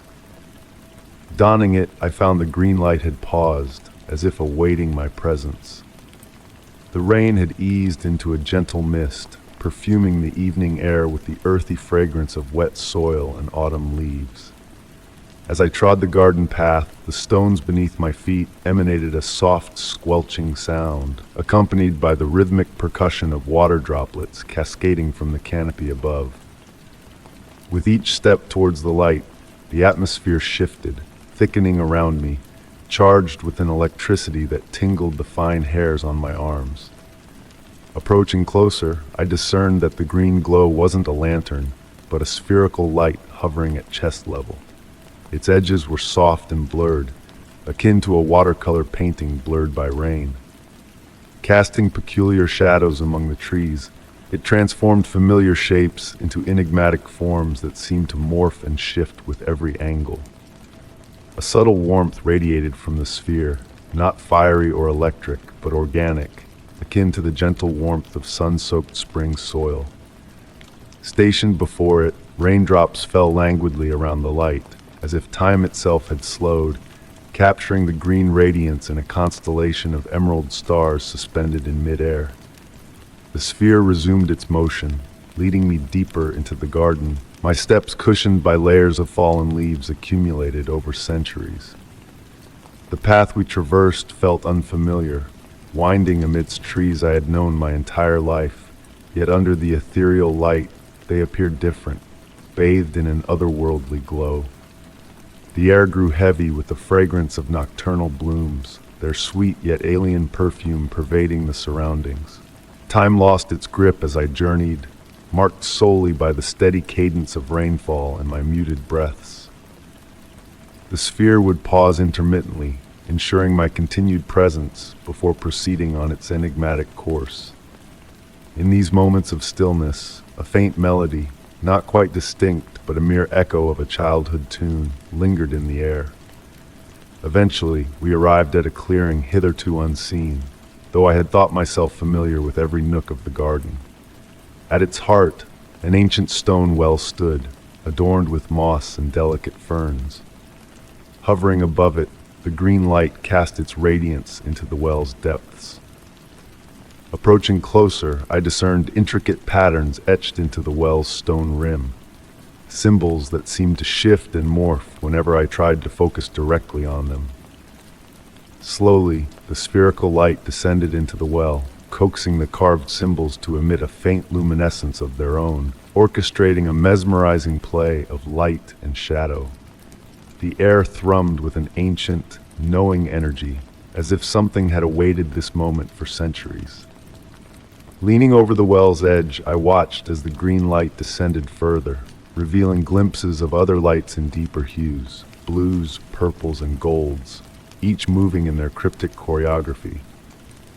The water's sound assumed a melodic quality, resonating from depths that seemed to surpass the conceivable. Stepping back from the well, the rain had ceased entirely, the night air still and pregnant with anticipation, the garden holding its breath for a revelation just beyond my grasp. Though the green light had vanished, the well's symbols continued to emit a soft, rhythmic glow that mirrored the beat of my heart. Retracing my steps to the house, guided by a memory of the path that seemed both recent and ancient, I perceived a subtle shift in the garden, or perhaps within myself. The trees inclined slightly as I passed, their whispering leaves imparting enigmatic secrets just beyond my comprehension. Glancing back at my window upon reaching it, I sought the well's location, but found only the familiar interplay of trees and shadows. On quiet, rainy evenings since, I linger by the window, gazing at the garden. Occasionally, under the perfect convergence of rain's descent and earth's mystique carried by the wind, I catch a glimpse of that gentle green glow among the trees. It beckons, promising further revelations, yet I've realized that some mysteries are meant to linger in the realm between knowledge and wonder, partially unveiled. The well has not resurfaced, at least not in its initial spot. But on certain nights, the faint echo of water and music rises from the garden's depths, accompanied by the soft pulse of the green light, residing on the fringes of perception. And I've come to comprehend that the greatest mysteries require no solving. They simply demand to be experienced, embraced, allowing their gentle essence to transform us in their silent, profound way. Story 30. The gentle hum of my car's engine blended harmoniously with the soft patter of raindrops on the windshield, creating a tranquil cadence that synchronized with the steady rhythm of my heart. The night enveloped my vehicle like a velvety embrace, interrupted only by the warm radiance of my headlights piercing through the darkness. It seemed like I had been driving for an eternity, yet my watch stubbornly insisted that only 45 minutes had elapsed since I departed from the quaint diner where I had paused for a cup of coffee. The road ahead extended endlessly, a ribbon of dark asphalt vanishing into the misty obscurity. Towering pine trees flanked both sides, their branches swaying gently in the autumn breeze, casting ethereal shadows that danced along my path. The air seeping through the cracked window carried the earthy fragrance of damp soil and pine needles, a scent that typically brought solace but tonight held a mysterious intensity, almost otherworldly. A peculiar realization dawned upon me. The mile markers appeared to be repeating. Initially, brushing it off as a trick of fatigue on my mind, the repetitive pattern grew undeniable with each passing marker. 47, 48, 49, 50, then inexplicably back to 47. My logical mind attempted to rationalize it. Perhaps multiple sections of road shared the same numbering system, or maybe wariness clouded my perception. The soft jazz music emanating from the radio began to dissolve into static.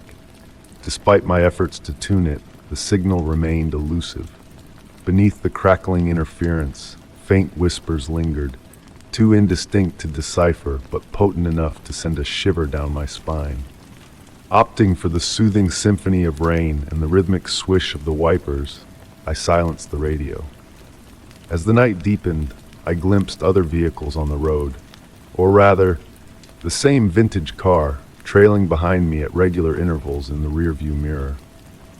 An antiquated model, reminiscent of the 1950s, its chrome accents gleamed dimly in my taillights. Each appearance lasted precisely 3 minutes before vanishing around a bend, only to reappear in the mirror at the same calculated distance. Glancing at the dashboard clock, the time froze at 11:47 p.m., a memory from when the recurring mile markers first caught my attention, an hour ago. Seeking confirmation, I checked my phone, which displayed no signal and a blank screen where the time should have ticked. Even the watch on my wrist remained stagnant at 11:47, its second hand motionless. Seeking clarity, I pulled into a deserted rest area, yearning for direction or companionship from a fellow traveler. The lone streetlight cast a golden cone of light on the rain-kissed pavement as I exited my car, sensing a dense heaviness in the air, as though time itself had thickened. The rain had dwindled to a gentle mist, suspended in the glow, creating an otherworldly ambience. Near the edge of the lot stood a weathered wooden information board, its aged surface hosting an enigmatic map with incomprehensible road patterns defying conventional geometry. In a corner, a handwritten note caught my eye. Time is a circle here. The journey never ends, it just changes you. Returning to my car, the vintage vehicle from my mirror was parked nearby, immaculate despite the rain, emanating a lingering aroma of old leather and pipe tobacco. Yet it sat empty, as if its driver had departed just moments earlier. Resuming my journey, subtle transformations in the landscape unfolded. The trees appeared taller, their branches arching over the road, creating natural tunnels beyond my headlights' reach.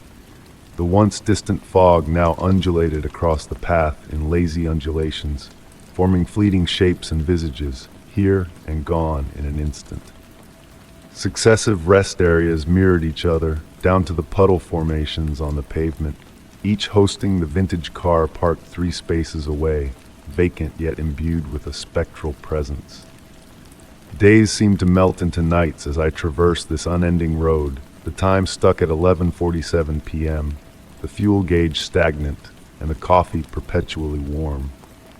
Encountering fellow travelers on this perpetual path, their serene countenances as they passed made me ponder if they too were ensnared in this gentle loop of time and space.